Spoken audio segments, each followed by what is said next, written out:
മുത്തിനബിയുടെ ചാരത്തേക്ക് ഓടുകയാണ്. അല്ലാഹുവിന്റെ റസൂലിന്റെ ചാരത്തേക്ക് ഓടുകയാണ്. യാ റസൂലല്ലാഹ്, അല്ലാഹുവിന്റെ നബിയേ, എന്റെ പാപം അല്ലാഹു പൊറുക്കുവോ നബിയേ, എന്റെ പാപം അല്ലാഹു പൊറുക്കുവോ നബിയേ. മുത്തിനബിയുടെ ചാരത്ത് ചെന്ന് കരയുകയാണ്. പ്രവാചകൻ പറഞ്ഞു, നീ നിന്റെ കരച്ചിലെന്ന് നിർത്ത്, നീ നിന്റെ നിലവിളിയെന്ന് നിർത്ത്.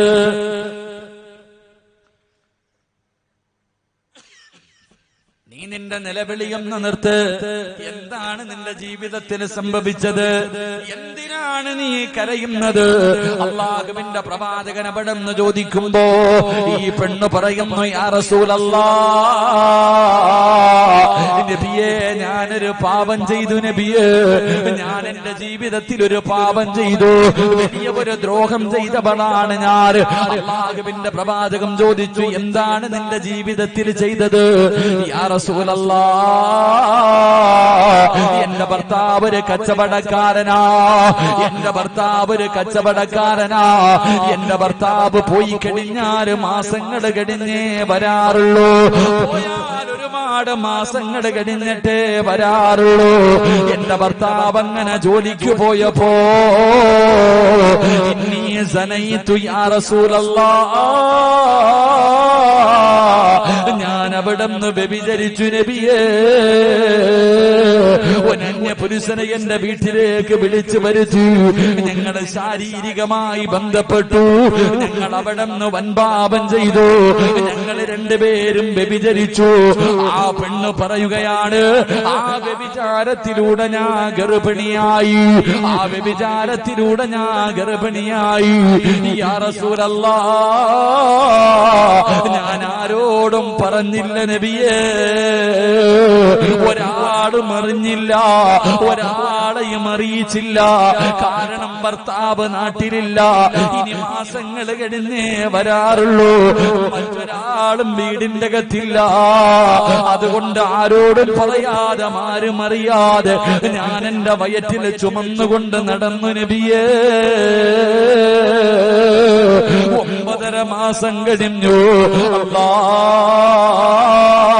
അവിടന്നൊരാൺകുഞ്ഞിനെ ജന്മം കൊടുക്കുകയാ, അവിടന്നൊരാൺകുഞ്ഞിനെ പ്രസവിച്ചു. പ്രസവം കഴിഞ്ഞപ്പോ എന്ത് ചെയ്തെന്നറിയോ പെങ്ങള്, എന്ത് ചെയ്തെന്നറിയോ പെങ്ങള്, തന്റെ പൊന്നാര മകന്റെ കഴുത്തു ഞെരിച്ചങ്ങു കൊല്ലുകയാ. അല്ലാഹുവേ, 9.5 മാസക്കാലം ഗർഭം ചുമന്നു, മരണവേദനയുടെ വേദനയിൽ നിന്ന് പ്രസവിച്ചു. തന്റെ പൊന്നാര മകന്റെ കഴുത്തു ഞെരിച്ചങ്ങ് കൊല്ലുകയാണ്. എന്നിട്ടെന്ത് ചെയ്തെന്നറിയോ, മയ്യത്തെന്ത് ചെയ്തെന്നറിയുവോ? പടച്ചവനെ, ഈ പെണ്ണിനൊരു ജോലി ഉണ്ടായിരുന്നു, സുർക്കയുടെ കച്ചവടം നടത്തുന്ന പെണ്ണായിരുന്നു. എന്നിട്ട് പടച്ചവനെ ആ പെണ്ണ് പറയുകയാ, ഏറ്റവും കൂടുതൽ പവർ കൂടിയ, ഏറ്റവും കൂടുതൽ പവർ കൂടിയ സുർക്കയുടെ ഭരണിക്കകത്ത് എന്റെ കുഞ്ഞിന്റെ മയ്യത്ത് ഞാനിട്ടു അടച്ചു വെച്ചു നബിയേ. പെങ്ങളെ, നെല്ലിക്ക ഉപ്പിലിടുമല്ലോ, മാങ്ങ ഉപ്പിലിടുമല്ലോ, ഇതുപോലെ തന്റെ കുഞ്ഞിന്റെ മയ്യത്തിന് ആ സുർക്കയുടെ ഭരണിക്കകത്ത് ഇട്ടുവെക്കുകയാ. അതിനകത്ത് കിടന്ന് അഴുകുകയാ. കുഞ്ഞിന്റെ ഇറച്ചി മുഴുവനും അതിനകത്ത് കിടന്ന് അഴുകുകയാ. ഇറച്ചി മുഴുവനും അതിനകത്ത് അഴുകിയങ്ങ് ചേർന്നു. അത് കഴിഞ്ഞ് എല്ലുകൾ ദ്രവിക്കാൻ തുടങ്ങി. തന്റെ കുഞ്ഞിന്റെ എല്ലുകൾ ദ്രവിക്കാൻ തുടങ്ങി. എല്ലാം അതിനകത്തങ്ങ് അലിഞ്ഞു ചേർന്നു, എല്ലാം അതിനകത്ത് അലിഞ്ഞു ചേർന്നു. ഒരടയാളവും കാണുന്നില്ല. ജ്യൂസ് അടിച്ച് ചേർക്കുന്നത് പോലെ കുഞ്ഞിന്റെ ഇറച്ചിയും എല്ലുമെല്ലാം അതിനകത്ത് അലിഞ്ഞു ചേർന്നു. ഒരടയാളവും കാണാതെ വന്നപ്പോ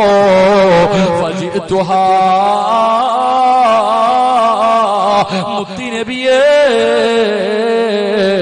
ഞാനത് ജനങ്ങൾക്ക് കുടിക്കാൻ കൊടുത്തു നബിയേ. ഞാൻ കച്ചവടം നടത്തി നബിയേ, ഞാൻ വിറ്റു കാശ് വാങ്ങി നബിയേ. അള്ളാന്റെ റസൂലിന്റെ കൈകാലുകൾ വിറയ്ക്കുകയാ, മുത്തുനബിയിരുന്ന് കരയുകയാ, താടിരോമത്തിലൂടെ കണ്ണുനീരിങ്ങനെ ഒഴുകുകയാ. അല്ലാഹുവേ, ഒരു പെണ്ണിനിങ്ങനെ ആകാൻ പറ്റുമോ തമ്പുരാന്? അല്ലാഹുവേ, ഇവളിങ്ങനെ ആകാറ്. പടച്ചവരെ, 3 പാപം, 1 വ്യഭിചരിച്ചു, 2 കൊല ചെയ്തു. പടച്ചവനെ, ആ കുഞ്ഞിനെ അതിനകത്തിട്ട് അതും കച്ചവടം നടത്തി. അല്ലാഹുവേ, മുത്തുനബിയിരുന്ന് കരയുകയാ. അല്ലാഹുവിന്റെ റസൂൽ ആ പെണ്ണിനോട് ചോദിച്ച ചോദ്യം എന്തെന്നറിയോ? തലമറയ്ക്കാതെ നടക്കുന്നത് പാപമാണെന്നറിയാത്ത ഏതെങ്കിലും ഒരു പെണ്ണുണ്ടോ? തലയുടെ ഒരു രോമം പോലും വെളിയിൽ കാണിക്കരുതെന്ന് നിന്റെ മതം പഠിപ്പിക്കുന്നല്ലോ, നീ പഠിച്ചിട്ടില്ലേ? അല്ലാഹുവിന്റെ റസൂൽ എവിടെന്ന് പറയുകയാ, നാളെ പടച്ച റബ്ബിന്റെ പരലോകത്ത് അല്ലാഹു ഒരു പെണ്ണിന്റെ തലയിലേക്ക് തീയുടെ ഒരു തൊപ്പി അല്ലാഹു ധരിപ്പിക്കുകയാണ്. ആ തൊപ്പി അങ്ങ് തലയിൽ വെക്കുമ്പോ സർവ്വതും മുലിച്ചിറങ്ങുകയാണ്. ആ പെണ്ണ് എന്തു പാപമാ ചെയ്തത്? തലയിലെ ഒരു മുടി വെളിയിൽ കാണിച്ച് നടന്ന പെണ്ണിനല്ല കൊടുക്കുന്ന ശിക്ഷ ഇതാ. ഇതറിയാത്ത പെണ്ണുങ്ങളുണ്ടോ? ചെറുപ്പക്കാരാ, എടാ, പടിവെട്ടുന്നത് പോലെ മുടിവെട്ടാൻ പാടില്ല. പടച്ചവര് മുടി ഇങ്ങനെ ഒരു സൈഡ് പറ്റപെട്ടി പിന്നെ ഇങ്ങനെ വളർത്തി നടക്കുന്നത് അത് പാപമല്ലേടാ? അല്ലാഹു ശപിച്ചവരല്ലേ? അല്ലാഹുവിന്റെ മലക്ക് ശപിച്ചതല്ലേടാ? നിനക്കതറിയുമല്ലോ, നിനക്കതറിയുമല്ലോ. എത്രയോ ഉസ്താദന്മാര് വാഴ്ന്നു പറഞ്ഞു, എന്റെ ഉമ്മ നിന്നെ ഉപദേശിച്ചല്ലോ, എന്നിട്ടും എന്തേടാ ഇങ്ങനെ നടക്കുന്നത്? എന്തേ നന്നാകാത്തത്? എന്തേ നന്നാകാത്തത്? നിന്റെ ഹൃദയം ഇങ്ങനെ ആയതിന്റെ കാരണമാ പറയുന്നത്. അല്ലാഹുവിന്റെ റസൂൽ ആ പെണ്ണിനോട് ചോദിക്കുകയാ, നീ ഇങ്ങനെ ആകാനുള്ള കാരണമെന്താ? ചിന്തിച്ചു നോക്കും. മുത്തുനബിയുടെ മുന്നിൽ ഒരു പെണ്ണ് വന്നിട്ട് പറയുന്നു, നബിയെ, എന്റെ ഭർത്താവ് കച്ചവടക്കാരനാ, പോയാ ഗൾഫിൽ പോണ പോലെ 2 കൊല്ലമൊക്കെ കഴിഞ്ഞിട്ടേ വരത്തുള്ളൂ, മാസങ്ങൾ കഴിഞ്ഞിട്ടേ വരാറുള്ളൂ. അങ്ങനെ ഭർത്താവ് പോയപ്പോ ഞാൻ ഒരുത്തനുമായിട്ട് ശാരീരികമായി ബന്ധപ്പെട്ടു, അതിലൂടെ ഞാൻ ഗർഭിണിയായി, കലക്കാനും കൊല്ലാനും ഒന്നും നിന്നില്ല. ഞാൻ എന്റെ കുഞ്ഞിനെ ചുമന്നുകൊണ്ട് നടന്നു, കാരണം ഇക്ക നാട്ടിലില്ലല്ലോ. ഇക്ക നാട്ടിലില്ലാത്തത് കാരണം കൊണ്ട് നടന്നു, പ്രസവിച്ചിട്ട് കുഞ്ഞിനെ ഞാൻ തന്നെ അങ്ങ് കൊന്നു. എന്നിട്ട് ഉപ്പിലിടുന്നത് പോലെ സുർക്കയുടെ ഭരണിക്കകത്തിട്ട് അടച്ചു വെച്ചു. അതിനകത്ത് കിടന്ന് അഴുകി എല്ലാം ദ്രവിച്ചു കഴിഞ്ഞപ്പോ അത് അങ്ങോട്ട് ജനങ്ങൾക്ക് കുടിക്കാൻ കൊടുത്തിട്ട് കാശ് വാങ്ങി. അതാ പെണ്ണ് അല്ലേ? നമുക്ക് ജോലിയെ മാത്രമല്ലേ അറിയൂ. ജോലിയുടെ കഥ വായിച്ചു നോക്ക്, എന്താ ഇങ്ങനെ ആകാനുള്ള കാരണം കേൾക്ക്. ആ പെണ്ണ് പറയാം, അത് ഞാൻ വിറ്റ് കാശ് വാങ്ങി നബിയെ. ഈ പെണ്ണ് മുത്തുനബിയുടെ മുന്നിൽ ഇരുന്ന് പറയുമ്പോ പ്രവാചകൻ പൊട്ടിക്കരയ, കൈകാല് വിറയ്ക്ക. അല്ലാ, ഇങ്ങനെ ആകാൻ പറ്റുമോ? ഇങ്ങനെ ആകാൻ പറ്റുമോ? എന്റെ പ്രിയപ്പെട്ട പെങ്ങളെ, ആ പെണ്ണ് അങ്ങനെ ആകാനുള്ള കാരണം മുത്തുനബി ആ പെണ്ണിനോട് ചോദിച്ചു, ഫഇന്നി അറാ അന്നകി തറക്തി സ്വലാത്തൽ അസ്രി. ഒറ്റ ചോദ്യമേ ചോദിച്ചുള്ളൂ, നീ അസർ നിസ്കരിക്കാറില്ലേ? ഒറ്റ ചോദ്യം ചോദിച്ചുള്ളൂ. ഉസ്താദെ, 18 കൊല്ലം പോറ്റി വളർത്തി എന്റെ മോള് ഞാൻ നിലവിളിച്ച് പൊട്ടിക്കരഞ്ഞപ്പോ പോലും എന്നെ പരിഗണിക്കാതെ കണ്ടവന്റെ കൂടെ ഓടി ഉസ്താദെ. എന്റെ മോൻ എന്നെ തല്ലുന്നു ഉസ്താദെ, എന്നെ ചീത്ത വിളിക്കണു ഉസ്താദെ. എന്താ ഇല്ല, എന്റെ മക്കൾ ഇങ്ങനെ ആയതെന്ത്? ഞാൻ ചോദിക്കുന്നത്, നീയൊക്കെ അസർ നിസ്കരിക്കാറുണ്ടോ? ഒരൊറ്റ ആയത്തോതി അള്ളാഹു ജീവിതത്തിലെ പാവം മുഴുവനും പുറത്തരൂ എന്ന് പറഞ്ഞൊന്ന് കൈവക്കാൻ പറയുമ്പോ അതിന് പോലും മനസ്സില്ലാത്ത ആ ചെറുപ്പക്കാരനോട് ഞാൻ ചോദിക്കാം, നീ അസർ നിസ്കരിക്കുമായിരുന്നോ മോനെ? നിസ്കരിക്കുമായിരുന്നെങ്കിൽ നീ കൈവക്കുമായിരുന്നു. നിസ്കരിക്കാത്തത് കൊണ്ടാണ് നിന്റെ ഹൃദയം ഇത്ര കഠിനമായി പോയത്. അള്ളാഹു കാത്തിരക്ഷിക്കുമാറാകട്ടെ. അള്ളാഹു കാത്തിരക്ഷിക്കുമാറാകട്ടെ. അള്ളാഹു കാത്തിരക്ഷിക്കുമാറാകട്ടെ. അതുകൊണ്ട് എന്റെ പ്രിയമുള്ള സഹോദരങ്ങളെ, അള്ളാഹുവിന്റെ പരിശുദ്ധമായ ഖുർആനിലെ ഒരു ആയത്ത് ഞാൻ പറഞ്ഞു തരാം. ഇനി പറ, ഓതിക്കൂടെ? ഓതിക്കൂടെ? കൈവക്ക്, കൈവക്ക്. സ്റ്റേജിൽ ഇരിക്കണവർക്കും പൊക്കാൻ, സംഘാടകർക്കും പൊക്കാൻ. ഇൻഷാ അല്ലാഹ്. അൽഹംദുലില്ലാഹ്. അള്ളാഹു ഈമാൻ തരുമാറാകട്ടെ. ഇനി പൊക്കാത്ത ആരെങ്കിലും ഉണ്ടെങ്കിൽ നിനക്ക് അല്ലാഹു ഒരു പ്രതിഫലം തരും. അത് പറഞ്ഞില്ലെങ്കിൽ പിന്നെ ഇന്നത്തെ വയത് കൊണ്ട് വല്ല പ്രയോജനമുണ്ടോ?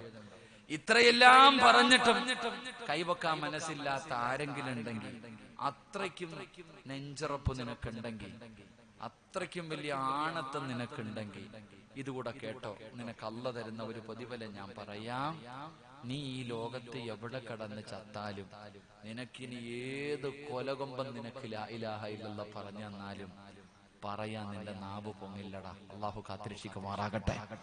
താത്താ, ഇത്ര പറഞ്ഞിട്ട് പോലും നിനക്കൊരു നല്ല നിയ്യത്ത് ചെയ്യാൻ നിനക്ക് മനസ്സില്ലെങ്കിൽ, അത്രയ്ക്കും വലിയ മതവിളകി ആന വന്നാലും നെഞ്ചു വിരിച്ചിരിക്കണ ഏതെങ്കിലും താത്ത ഉണ്ടെങ്കിൽ നിനക്ക് അല്ല ഒരു പ്രതിഫലം തരും. നീ എവിടെങ്കിലും കിടന്ന് തീരുവല്ലോ, അന്ന് പള്ളിയിലെ ഖത്തീബോ ഏതെങ്കിലും സയ്യിദന്മാരോ തങ്ങന്മാരോ അല്ലെങ്കിൽ ഹാഫിദോ ആലിമോ ഹജ്ജ് ചെയ്ത ആളോ ഉംറ ചെയ്ത ആളോ ആരും നിനക്ക് ലാ ഇലാഹ ഇല്ലല്ലാഹ് പറഞ്ഞെന്നാലും നീ പറയൂല, നിന്നെ കൊണ്ട് പറ്റൂല. നീ പറയും, ഞാൻ കാഫിർ ചാകുന്നത് പോലെയാ ചാകുന്നതെന്ന് പറഞ്ഞിട്ടേ മരിക്കത്തുള്ളൂ. അള്ളാഹു കാത്തിരക്ഷിക്കുമാറാകട്ടെ. ഉറക്കപ്പറ, അള്ളാഹു കാത്തിരക്ഷിക്കുമാറാകട്ടെ. അള്ളാഹു അങ്ങനെയുള്ള ഒരു മരണത്തെ തൊട്ട് നമ്മളെ കാക്കുമാറാകട്ടെ. അതുകൊണ്ട് എന്റെ പ്രിയമുള്ള സഹോദരങ്ങളെ, മഹാനായ റബീഅത്ത് ബിൻ ഹൈസം റളിയല്ലാഹു റബീഅത്ത് ബിൻ ഹുസൈൻ റളിയല്ലാഹു തആല അൻഹു, ആ ചെറുപ്പക്കാരൻ ഉണ്ടായിരുന്ന ഒന്നാമത്തെ ഗുണം, അള്ളാഹുവിന് ഇഷ്ടപ്പെടാത്ത ഒരു കാര്യവും കണ്ണുകൊണ്ട് കാണൂല, പ്രത്യേകിച്ച് പെണ്ണുങ്ങളുടെ മുഖത്ത് പോലും നോക്കാറില്ല. അള്ളാഹു ആ ചെറുപ്പക്കാരന്റെ ആ നല്ല ഗുണം ഇന്നത്തെ രാത്രി മുതൽ അത്രയൊക്കെ അല്ലെങ്കിലും കുറച്ചെങ്കിലും ജീവിതത്തിൽ സൂക്ഷിക്കാൻ അള്ളാഹു ഭാഗ്യം തരുമാറാകട്ടെ. ഉറക്കപ്പുറം അള്ളാഹു ഭാഗ്യം തരുമാറാകട്ടെ. അത് ഞാൻ പറയാനുള്ള കാരണം, ഇന്നത്തെ കാലഘട്ടം അങ്ങനെ നമ്മൾ ഇറങ്ങി പോകുമ്പോ ഈ താത്താമാരുടെ ഒക്കെ വരക്കം കണ്ട ആരായാലും നോക്കി പോവില്ലേ? എഴുന്നള്ളത്തിന് വരുന്ന ആന വരുന്ന കണ്ട ആരായാലും നോക്കൂലേപ്പാ? നോക്കൂലേ? നിങ്ങളാരും നോക്കൂല? മലക്കളല്ല, നമ്മള് മനുഷ്യന്മാരല്ലേ? ഒരു അന്യ പെണ്ണ് നമ്മുടെ മുന്നിലേക്ക് നടന്നു വരുന്നു, സ്വാഭാവികമായിട്ട് മനുഷ്യന്മാര് നോക്കിപ്പോ. ഒന്നാമത്തെ നോട്ടം അള്ളാഹു പുറത്തുവരുന്ന, അള്ളാഹു പുറത്തുവരുമാറാകട്ടെ, അള്ളാഹു പുറത്തുവരുമാറാകട്ടെ. ഒന്നാമത്തെ എന്തായാലും അള്ളാഹു പുറത്തുവരുമല്ലോ എന്ന് വിചാരിച്ചുകൊണ്ട് ഒന്നൊന്നര നോട്ടം നോക്കിയേക്കരുത്. അങ്ങനെ ഉണ്ടല്ലോ. എന്തായാലും ഒന്നാമത്തത് കുഴപ്പമില്ല, അള്ളാഹ് പുറത്തുവരും. രണ്ടാമത് നോക്കുന്നില്ലേ കുഴപ്പമൊന്നും, അങ്ങനല്ല. ഒന്നാമതും രണ്ടാമതെല്ലാം അള്ളാഹു നമ്മളെ കാത്തിരക്ഷിക്കുമാറാകട്ടെ. അതുകൊണ്ട് താത്താമാര് കുറച്ചുകൂടെ ഒക്കെ ശ്രദ്ധിക്കാം. നിങ്ങളുടെ വസ്ത്രധാരണയും നിങ്ങളുടെ ഓരോ കാര്യങ്ങളും നീ സ്വന്തം നശിച്ചു, മറ്റൊരാളെ നശിപ്പിക്കൂടെ ചെയ്യരുത്. സ്വന്തം നന്നായില്ലെങ്കിലും മറ്റൊരാളെ നശിപ്പിക്കുന്ന സഹോദരിമാര്, നിങ്ങൾ വിചാരിക്കും നിങ്ങളുടെ ഇഷ്ടത്തിന് നിങ്ങൾക്ക് തോന്നുന്ന രീതിയിൽ നിങ്ങൾ വസ്ത്രം ധരിച്ചിട്ട് നടക്കുമ്പോ എത്ര ചെറുപ്പക്കാരി ചെട്ടിപ്പടിയിൽ എത്ര എണ്ണം നിന്നെ നോക്കുന്നുണ്ട്. ഓനെക്കൂടെ എന്തിനാ പെങ്ങളെ നരകത്തിൽ കൊണ്ടുപോകണം? നീ അവനെ കൂടെ എന്തിനാ നരകത്തിലാക്കണം? നീയേ നരകവാസിയായി പോകുമ്പോ കുറെ എണ്ണത്തിനെ കൂടെ കൊണ്ടുപോകണമെന്ന് ആഗ്രഹിക്കുന്ന എന്തിനാ? ഒരു പെണ്ണ് വിചാരിച്ചാൽ പലരെയും നന്നാക്കാൻ പറ്റുമല്ലോ. ചരിത്രത്തിൽ കാണാം, ബസ്രയിൽ ഒരു ചെറുപ്പക്കാരനുണ്ട്. ഓൻ ഏത് പെണ്ണിനെ കണ്ടാലും ഇഷ്ടപ്പെട്ട് കഴിഞ്ഞാൽ കൊണ്ടുപോകും. ബസ്ര എന്ന് പറയുന്ന നാട്ടിലൊരു ചെറുപ്പക്കാരുണ്ട്. ആ ചെറുപ്പക്കാരനൊരു ഹോബി എന്ന് പറയുന്നത് ഏത് പെണ്ണിനെ കണ്ട ആഗ്രഹിച്ച ഓ കൊണ്ടുപോകും. അപ്പൊ വൈകുന്നേരമായ ഇങ്ങനെ ബസ് സ്റ്റോപ്പിൽ പോയി ഇരിക്കണ പോലെ ഇങ്ങനെ പോയിരിക്കും. ഏത് പെണ്ണിനെ കാണാൻ ഇഷ്ടപ്പെടുന്ന കൂടെ പോകും. അപ്പൊ ഒരിക്കൽ കൂട്ടുകാരെല്ലാരും പറഞ്ഞടാ, ഒരു പെണ്ണുണ്ടടാ, എത്ര നോക്കിയിട്ട് ഓളെ വളയ്ക്കാൻ പറ്റണില്ല. ഇന്നിപ്പോ അതൊക്കെയല്ലേ നടക്കാം.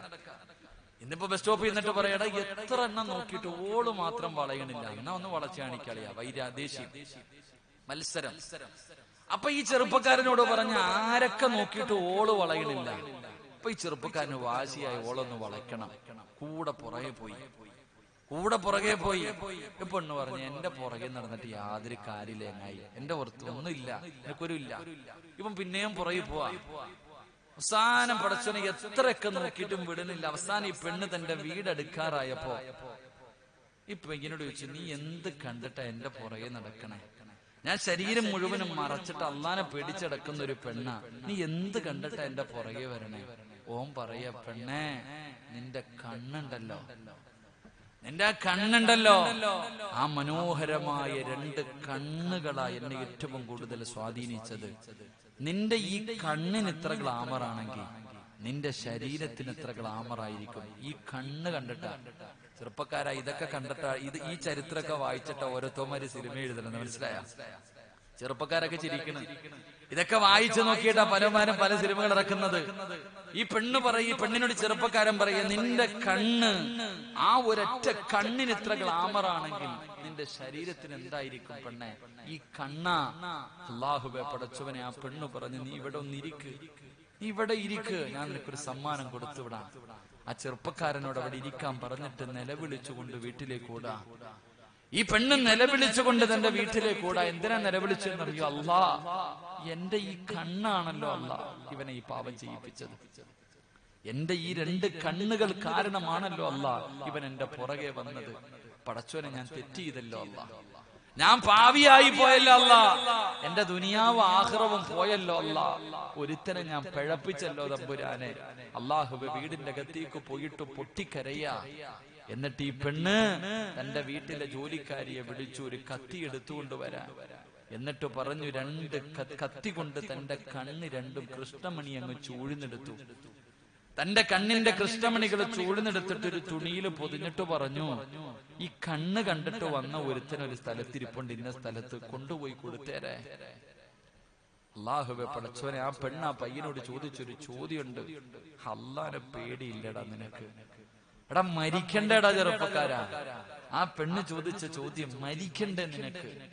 അല്ലാഹുവേ, ചെറുപ്പക്കാരൻ വളരെ ആ സന്തോഷത്തോടെ കാത്തി നിൽക്കാ. വീട്ടിലെ പെണ്ണ് കൊണ്ടുപോയിട്ട് പൊതി കൊടുത്തിട്ട് പറഞ്ഞു, യജമാനത്തി തന്നതാ നിനക്ക് തരാൻ.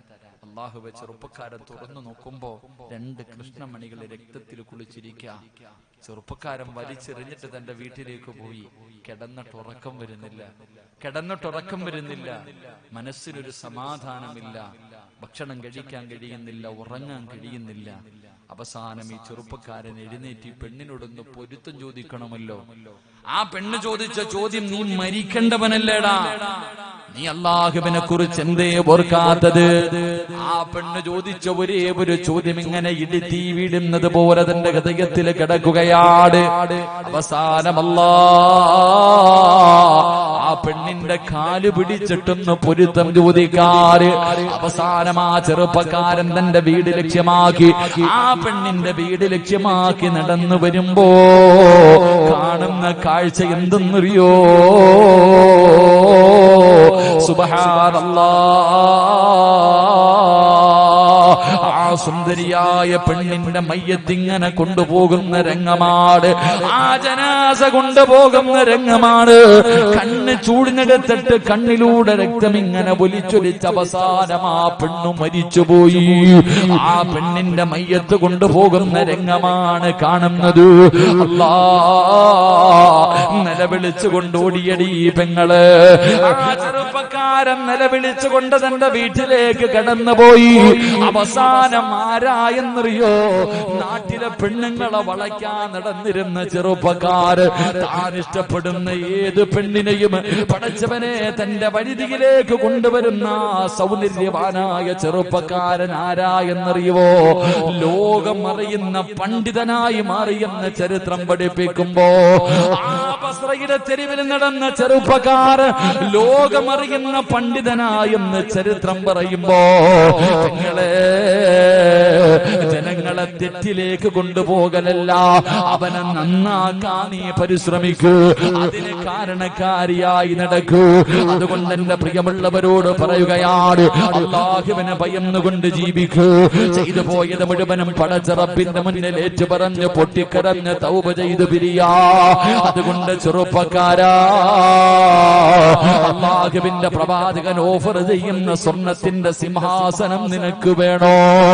മുത്തുനബിയുടെ കൂട്ടുകാരനാകണോ?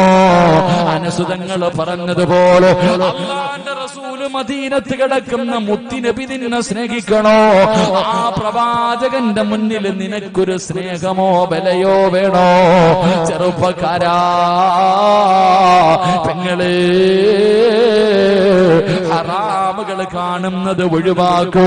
ഇന്നത്തെ രാത്രി ഇവിടെ ഇരുന്നു കൊണ്ട് നിയ്യത്ത് ചെയ്യൂ, അല്ലാഹുവേ, ആരെല്ലാം ഈ സദസ്സിലിരുന്നു കൊണ്ട് ഈ പരിശുദ്ധമായ സ്വർഗത്തിലിരുന്നു കൊണ്ട് ഉസ്താദേ, ഇന്നത്തെ രാത്രി മുതൽ ഹറാം കാണുന്നത് കഴിവിന്റെ പരമാവധി ഉപേക്ഷിക്കും ഉസ്താദ്. കഴിവിന്റെ പരമാവധി പാപങ്ങൾ കാണുന്നത് ഞാൻ ഒഴിവാക്കും. ഇനി എന്തെങ്കിലും സംഭവിച്ചു പോയാ ഞാൻ തൗബ ചെയ്യും ഉസ്താദ്. അല്ലാഹുവേ, ആരെല്ലാം ഇവിടെ ഇരുന്നു കൊണ്ട് ഇന്നത്തെ രാത്രി മുതൽ ഹറാം കാണില്ല എന്ന് പടച്ചവനെ നിയത്ത് ചെയ്യുന്നോ? അല്ലാഹ്, മരിക്കുന്നതിന് മുമ്പ് ആ കണ്ണുകൊണ്ട് മുത്തുനബിയെ കാണാൻ നീ ഭാഗ്യം കൊടുക്കണേ അല്ലാ. ഈ കണ്ണുകൊണ്ട് മുത്തുനബിയെ കാണാ ഭാഗ്യം കൊടുക്കണേ അല്ലാ. പടച്ചവരെ, പരിശുദ്ധമായ കഅബാലയത്തിന്റെ സൈഡില് സ്വർഗത്തിൽ നിന്ന് കൊണ്ടുവന്ന ഹജറുൽ അസ്വദ് എന്ന് പറയുന്ന ഒരു കല്ലുണ്ടല്ലോ, ആ കല്ല് മക്കത്ത് പോയിട്ടൊന്ന് കാണാൻ, അതിലൊന്ന് ചുംബിക്കാൻ നീ ഭാഗ്യം കൊടുക്കണേ അല്ലാ. അല്ലാഹുവേ, നിന്നെ കാണണ്ട കണ്ണാണല്ലാ, നിന്നെ കാണണ്ട കണ്ണാണല്ലാ. ഈ കണ്ണുകൊണ്ട് നിനക്കിഷ്ടമില്ലാത്തത് കാണില്ല എന്നാര് നിയത്ത് ചെയ്യുന്നുണ്ടോ അവർക്ക് നിന്റെ ലിഖാ കാണാ. പടച്ചവരെ, നിന്നെ ഒന്ന് കൺകുളിർത്ത് കാണാൻ റബ്ബേ ഈ നിയത്ത് ചെയ്യുന്നവർക്ക് ഭാഗ്യം കൊടുക്കണേ അല്ലാ. ഈ സദസ് അതിനൊരു സബബാക്കണേ അല്ലാ. അല്ലാഹു നമുക്ക് ഭാഗ്യം നൽകുമാറാകട്ടെ.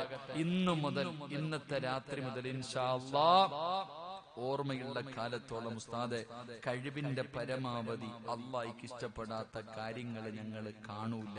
ഇനി എന്തെങ്കിലും കണ്ടുപോയാ ഇൻഷാ അല്ലാഹ് തൗബ ചെയ്യും. നിയത്ത് ചെയ്യുന്നവരെന്ന് കൈവക്കിക്കേ. അൽഹംദുലില്ലാഹ്, ഞാൻ രക്ഷപ്പെട്ടു. അള്ളാഹു സ്വർഗവാസികളെ നമ്മളെ പെടുത്തുമാറാകട്ടെ. ഈ 12 മണിക്കൂർ യാത്ര ചെയ്ത് ഇവിടെ വരെ വന്നതിന് എന്തായാലും പ്രയോജനമുണ്ടായി. അള്ളാഹു നമുക്ക് ഈമാൻ നൽകി അനുഗ്രഹിക്കുമാറാകട്ടെ. 2 നിർത്താറായോ? 11:20 നിർത്താറായ? അരമണിക്കൂറും കൂടെ ഇരിക്കും. ആ 12 മണിക്ക് ദുആ ചെയ്യാം. പുതിയ വർഷം തുടങ്ങുമ്പോ നന്മ ചെയ്തുകൊണ്ട് വെളിയിൽ പോണ്ട. എന്റെ പ്രിയപ്പെട്ടവരെ, 2020 ഒന്നാമത്തെ മിനിറ്റ് ഈ സ്വർഗത്തിരുന്ന് തൗബ ചെയ്തിട്ട് പോകാം. അൽഹംദുലില്ലാഹ്, അല്ലാഹു ഭാഗ്യം തരുമാറാകട്ടെ. ഇരിക്കൂലേ?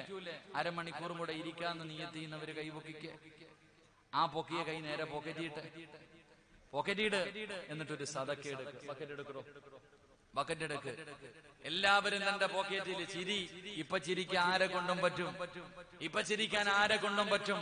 ക്യാൻസർ എന്ന് പറയുന്ന രോഗം പിടിച്ച് തിരുവനന്തപുരം RCCയിൽ കൊണ്ടുപോയപ്പോ ഡോക്ടർ പറഞ്ഞു, ഇവിടെ കടത്തിയിട്ട് പ്രത്യേകിച്ച് പ്രയോജനമൊന്നുമില്ല, വീട്ടിൽ കൊണ്ടുപോക്കോളെ. അല്ലോ 1001 രൂപ പള്ളിക്ക് ദുആ ചെയ്യാൻ. ആർക്ക് വേണം? അപ്പോ 2 കിഡ്നിയും തകർന്നു പോയി. 30-35 ലക്ഷം രൂപ മാറ്റിവെക്കാൻ 501 രൂപ പള്ളിക്ക്. ആർക്ക് വേണം ആമിനത്ത് 501? അപ്പോ അതുകൊണ്ട് ഞാൻ പറയുന്ന അപ്പോഴല്ല കൊടുക്കേണ്ടത്, ഇപ്പൊ കൊടുത്ത അങ്ങനെ ഒരു ഗതി അള്ളാഹു നിനക്ക് വരുത്തൂല. ക്യാൻസർ എന്ന് പറയുന്ന രോഗത്തിന്റെ അണുക്കൾ നിന്റെ ശരീരത്തിലുണ്ടോ? ഇന്നല്ല മാറ്റിത്തരും. കൊടുക്ക്. അസ്സദഖത്തു റദ്ദുൽ ബലാ. സദഖ വിപത്തുകളെ തട്ടിമാറ്റുമെന്ന് നബി മുഹമ്മദ് മുസ്തഫ. ഉറക്കെ നബി മുഹമ്മദ് മുസ്തഫ സല്ലല്ലാഹു അലൈഹി വസല്ലമ തങ്ങൾ പറഞ്ഞു, സദഖ വിപത്തുകളെ തട്ടിമാറ്റും. മനസ്സറിഞ്ഞിട്ട് കൊടുക്കടാ ചെറുപ്പക്കാരാ, മനസ്സറിഞ്ഞിട്ട് കൊടുക്ക്. അള്ളാഹുവേ, നിന്റെ ശരീരത്തിൽ എവിടെയെങ്കിലും ക്യാൻസർ എന്ന് പറയുന്ന രോഗത്തിന്റെ അണുക്കൾ ഉണ്ടെങ്കിൽ ഈ 10 രൂപ മതികട മാറ്റാൻ. കുടുംബമൊന്നും വിൽക്കണ്ട, നിന്റെ സമ്പാദ്യം മുഴുവനും വിൽക്കണ്ട, പെങ്ങളെ സ്വർണവും വീടും പറമ്പും ഒന്നും വിൽക്കണ്ട, പള്ളിയുടെ മുന്നിലൊന്നും പിരിവിന് പോകണ്ട. മനസ്സറിഞ്ഞിട്ട് കയ്യിലുള്ളത് 5 പൈസയാണെങ്കിൽ 1 രൂപയാണെങ്കിൽ ആ ബക്കറ്റിലിട്. നിനക്ക് അള്ളാഹു നിന്റെ എല്ലാ മുസീബത്തും മാറ്റിത്തരും, എല്ലാ ശർറും അള്ളാഹു മാറ്റിത്തരും, നിന്റെ പ്രയാസങ്ങളും മാറ്റിത്തരും. പറ സ്വലാത്ത് സ്വല്ലല്ലാഹു അലാ മുഹമ്മദ് സല്ലല്ലാഹു അലാ മുഹമ്മദ് സല്ലല്ലാഹു അലൈഹി വസല്ലമ. അല്ലാഹുമ്മ സല്ലി അലാ മുഹമ്മദ് യാ റബ്ബി സല്ലി അലൈഹി വസല്ലമ. കരുണക്കടലായ അല്ലാഹ്, ദയാലുവായ പടച്ചവനെ, ആരെല്ലാം മനസ്സറിഞ്ഞുകൊണ്ടൊരു നല്ല സദഖ കൊടുക്കുന്നു, കരുണക്കടലായ അല്ലാഹ് അവരുടെ പ്രയാസങ്ങൾ മാറ്റണേ അല്ലാ. ഏതെങ്കിലും മാരകമായ രോഗത്തിന്റെ അണുക്കൾ അവരുടെ ശരീരത്തിലുണ്ടെങ്കിൽ ഈ സദഖയുടെ ബറക്കത്ത് കൊണ്ട് കരിച്ചു കളയണേ അല്ലാ.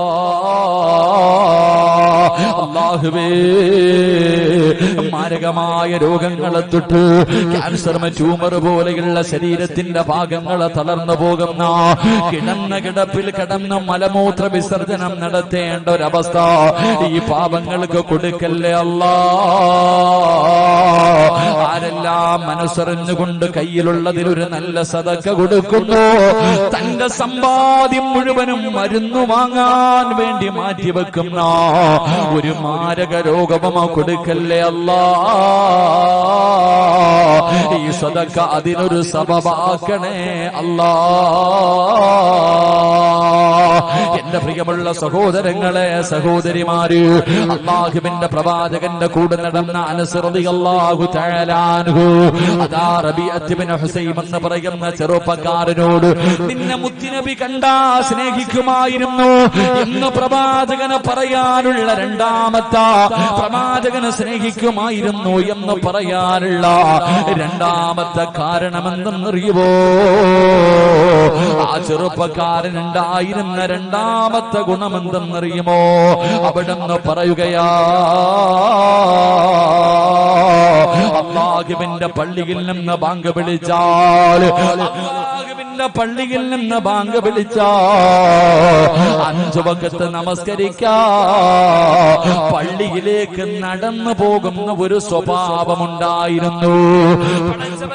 നിസ്കരിക്കാൻ പള്ളിയിൽ നിസ്കരിക്കാൻ പോകുന്ന ചെറുപ്പക്കാരനായിരുന്നു. ജമാഅത്തിനെ വല്ലാതെ ഇഷ്ടപ്പെട്ടിരുന്ന ചെറുപ്പക്കാരനായിരുന്നു. തന്റെ കാലുകൾ കൊണ്ട് പള്ളിയിലേക്ക് നടക്കുമായിരുന്നു എന്ന് ചരിത്രം പറയുമ്പോ സുബ്ഹാനല്ലാഹ്, ജമാഅത്തായുള്ള നിസ്കാരമുണ്ടല്ലോ. മഹാനായ ആ ചെറുപ്പക്കാരനുണ്ടായിരുന്ന രണ്ടാമത്തെ ഗുണം, പള്ളി നടന്നുപോയി ജമാഅത്തായി നിസ്കരിക്കുന്ന ഒരു നല്ല ഗുണമുണ്ടായിരുന്നു. പള്ളിയിലേക്ക് നടക്കുക, ജമാഅത്ത് നിസ്കരിക്കുക. അള്ളാഹു നമുക്ക് ഈമാൻ നൽകി അനുഗ്രഹിക്കുമാറാകട്ടെ. നമ്മള് പള്ളിയിലേക്ക് നടന്നു പോകുന്ന എത്ര പേരുണ്ട്? അള്ളാടെ പള്ളി നിസ്കരിക്കാൻ, ഇന്നത്തെ ഏതെങ്കിലും ഒരു വഖത്ത് നിസ്കരിക്കാൻ പള്ളിയിലേക്ക് നടന്നുപോയ ആണുങ്ങളൊക്കെ ഒന്ന് കൈവക്കിക്കും. നടന്നുപോയവര്, വണ്ടിയിൽ പോയവര് ഞാൻ ചോദിച്ചില്ല.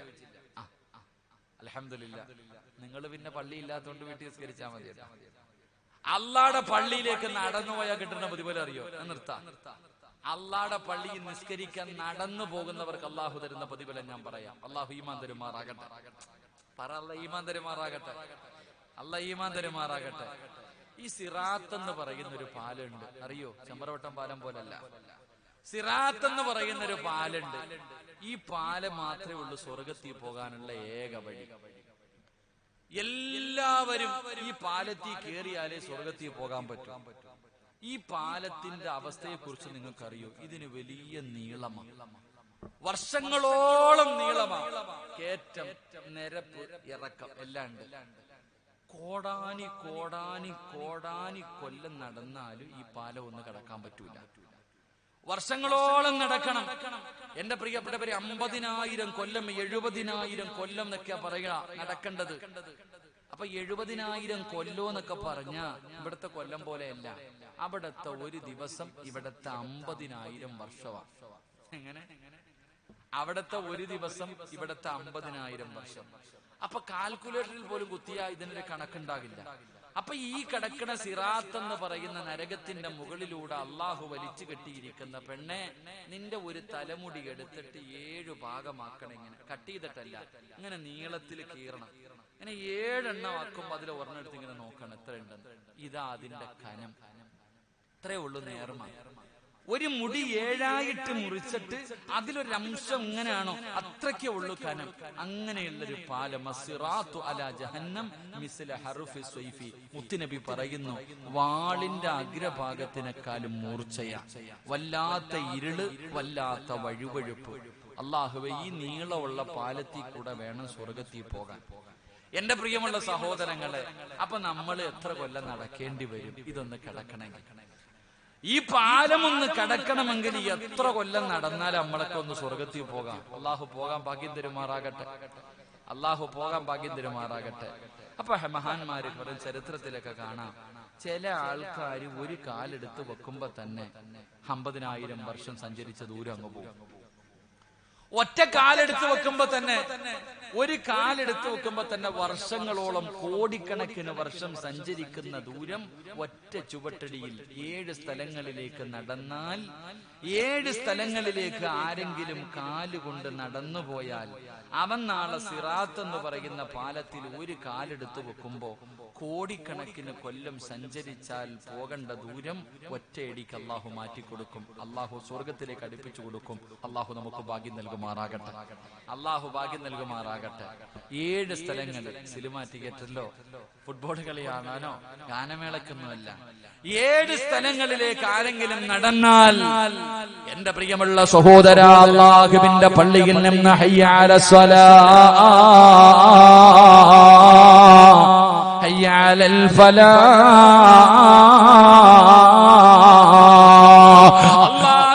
പള്ളിയിൽ നിന്ന് ബാങ്ക് വിളിക്കുമ്പോ പള്ളിയിലേക്ക് നടന്നു പോകുന്ന സഹോദരാ, പടച്ചവനെ അതാ ചരിത്രം പറയുകയാണ്.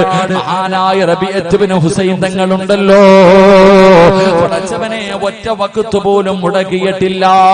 അവസാനം രോഗം പിടിച്ചിട്ട് നടക്കാൻ വയ്യ, രോഗം പിടിച്ചിട്ട് നടക്കാൻ വയ്യ. 2 ആൾക്കാരുടെ തോളിൽ കൈയിട്ടിട്ടാണ് തങ്ങൾ അവിടെ നിന്ന് നടക്കുന്നത്. 2 പേരുടെ തോളിൽ കൈവച്ചുകൊണ്ട് അള്ളാഹുവിന്റെ പള്ളിയിലേക്ക് പോകുന്നത് കണ്ടപ്പോ അവിടെ നിന്ന് ചിലര് ചോദിക്കുന്നു, തങ്ങള് നടക്കാൻ ആരോഗ്യമില്ലല്ലോ, പിന്നെ എന്തിനാണ് പിന്നെയും പള്ളിയിലേക്ക് വരുന്നത്? വീട്ടിൽ നമസ്കരിക്കാമല്ലോ. ആ സമയത്ത് മഹാനായ റബീഅത്ത് ബിൻ ഹുസൈൻ തങ്ങളെ പറഞ്ഞത് എന്തെന്നറിയോ?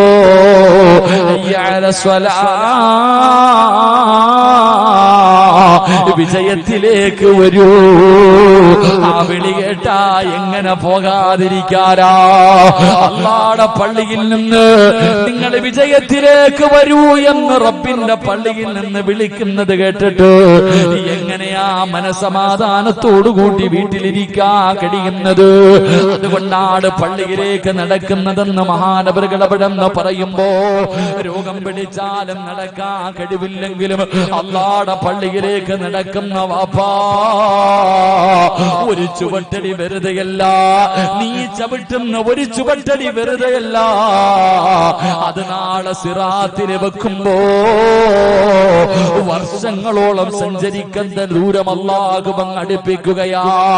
പടച്ചവരെ, പെട്ടെന്ന് പോകാം. കോടാനി കോടാനി കോടാനി കൊല്ലം നടന്നാ തീരാത്ത സിറാത്തുണ്ടല്ലോ, നിനക്ക് പെട്ടെന്ന് നടക്കാവാപ്പാ. അല്ലാഹുവിന്റെ പള്ളിയിലേക്ക് നടന്നവനല്ലേ, അല്ലാഹുവിന്റെ പള്ളിയിലേക്ക് നടന്ന കാൽച്ചുവട് വെറുതെയല്ല, അല്ലാഹുവിന്റെ പള്ളിയിലേക്ക് നടന്ന കാൽച്ചുവട് വെറുതെയല്ല. പെങ്ങളെ, നീ വിചാരിക്കും ഉസ്താദ് ഞങ്ങൾക്ക് ജമാഅത്ത് നമസ്കരിക്കാ പള്ളിയിലേക്ക് പോകാൻ കഴിയില്ലല്ലോ, അവസരം നിങ്ങൾക്കില്ലല്ലോ. പെങ്ങളെ പേടിക്കണ്ട, അല്ലാഹുവിന്റെ ഇൽമു പറയുന്ന ഈ വഅദിന്റെ സദസ്സിലേക്ക് നടന്നത് വെറുതെയല്ല ഉമ്മ, നടന്നത് വെറുതെയല്ല ഉമ്മ. ഇവിടേക്ക് നടന്ന ഓരോ ചുവട്ടടിയും നാളെ നിനക്ക് സിറാത്തിലെ പ്രയോജനമാ. വഅദിന്റെ സദസ്സുകളിലേക്ക്, സ്വലാത്തിന്റെ സദസ്സുകളിലേക്ക്, നന്മ പറയുന്ന സദസ്സിലേക്ക് നടക്കുന്ന ഓരോ ചുവട്ടടിയുണ്ടല്ലോ, ഒരുപാട് ദൂര സ്ഥലങ്ങളിൽ നിന്ന് പടച്ചവനെ രോഗം പിടിച്ചിട്ടും നടന്നു വന്ന ഉമ്മ,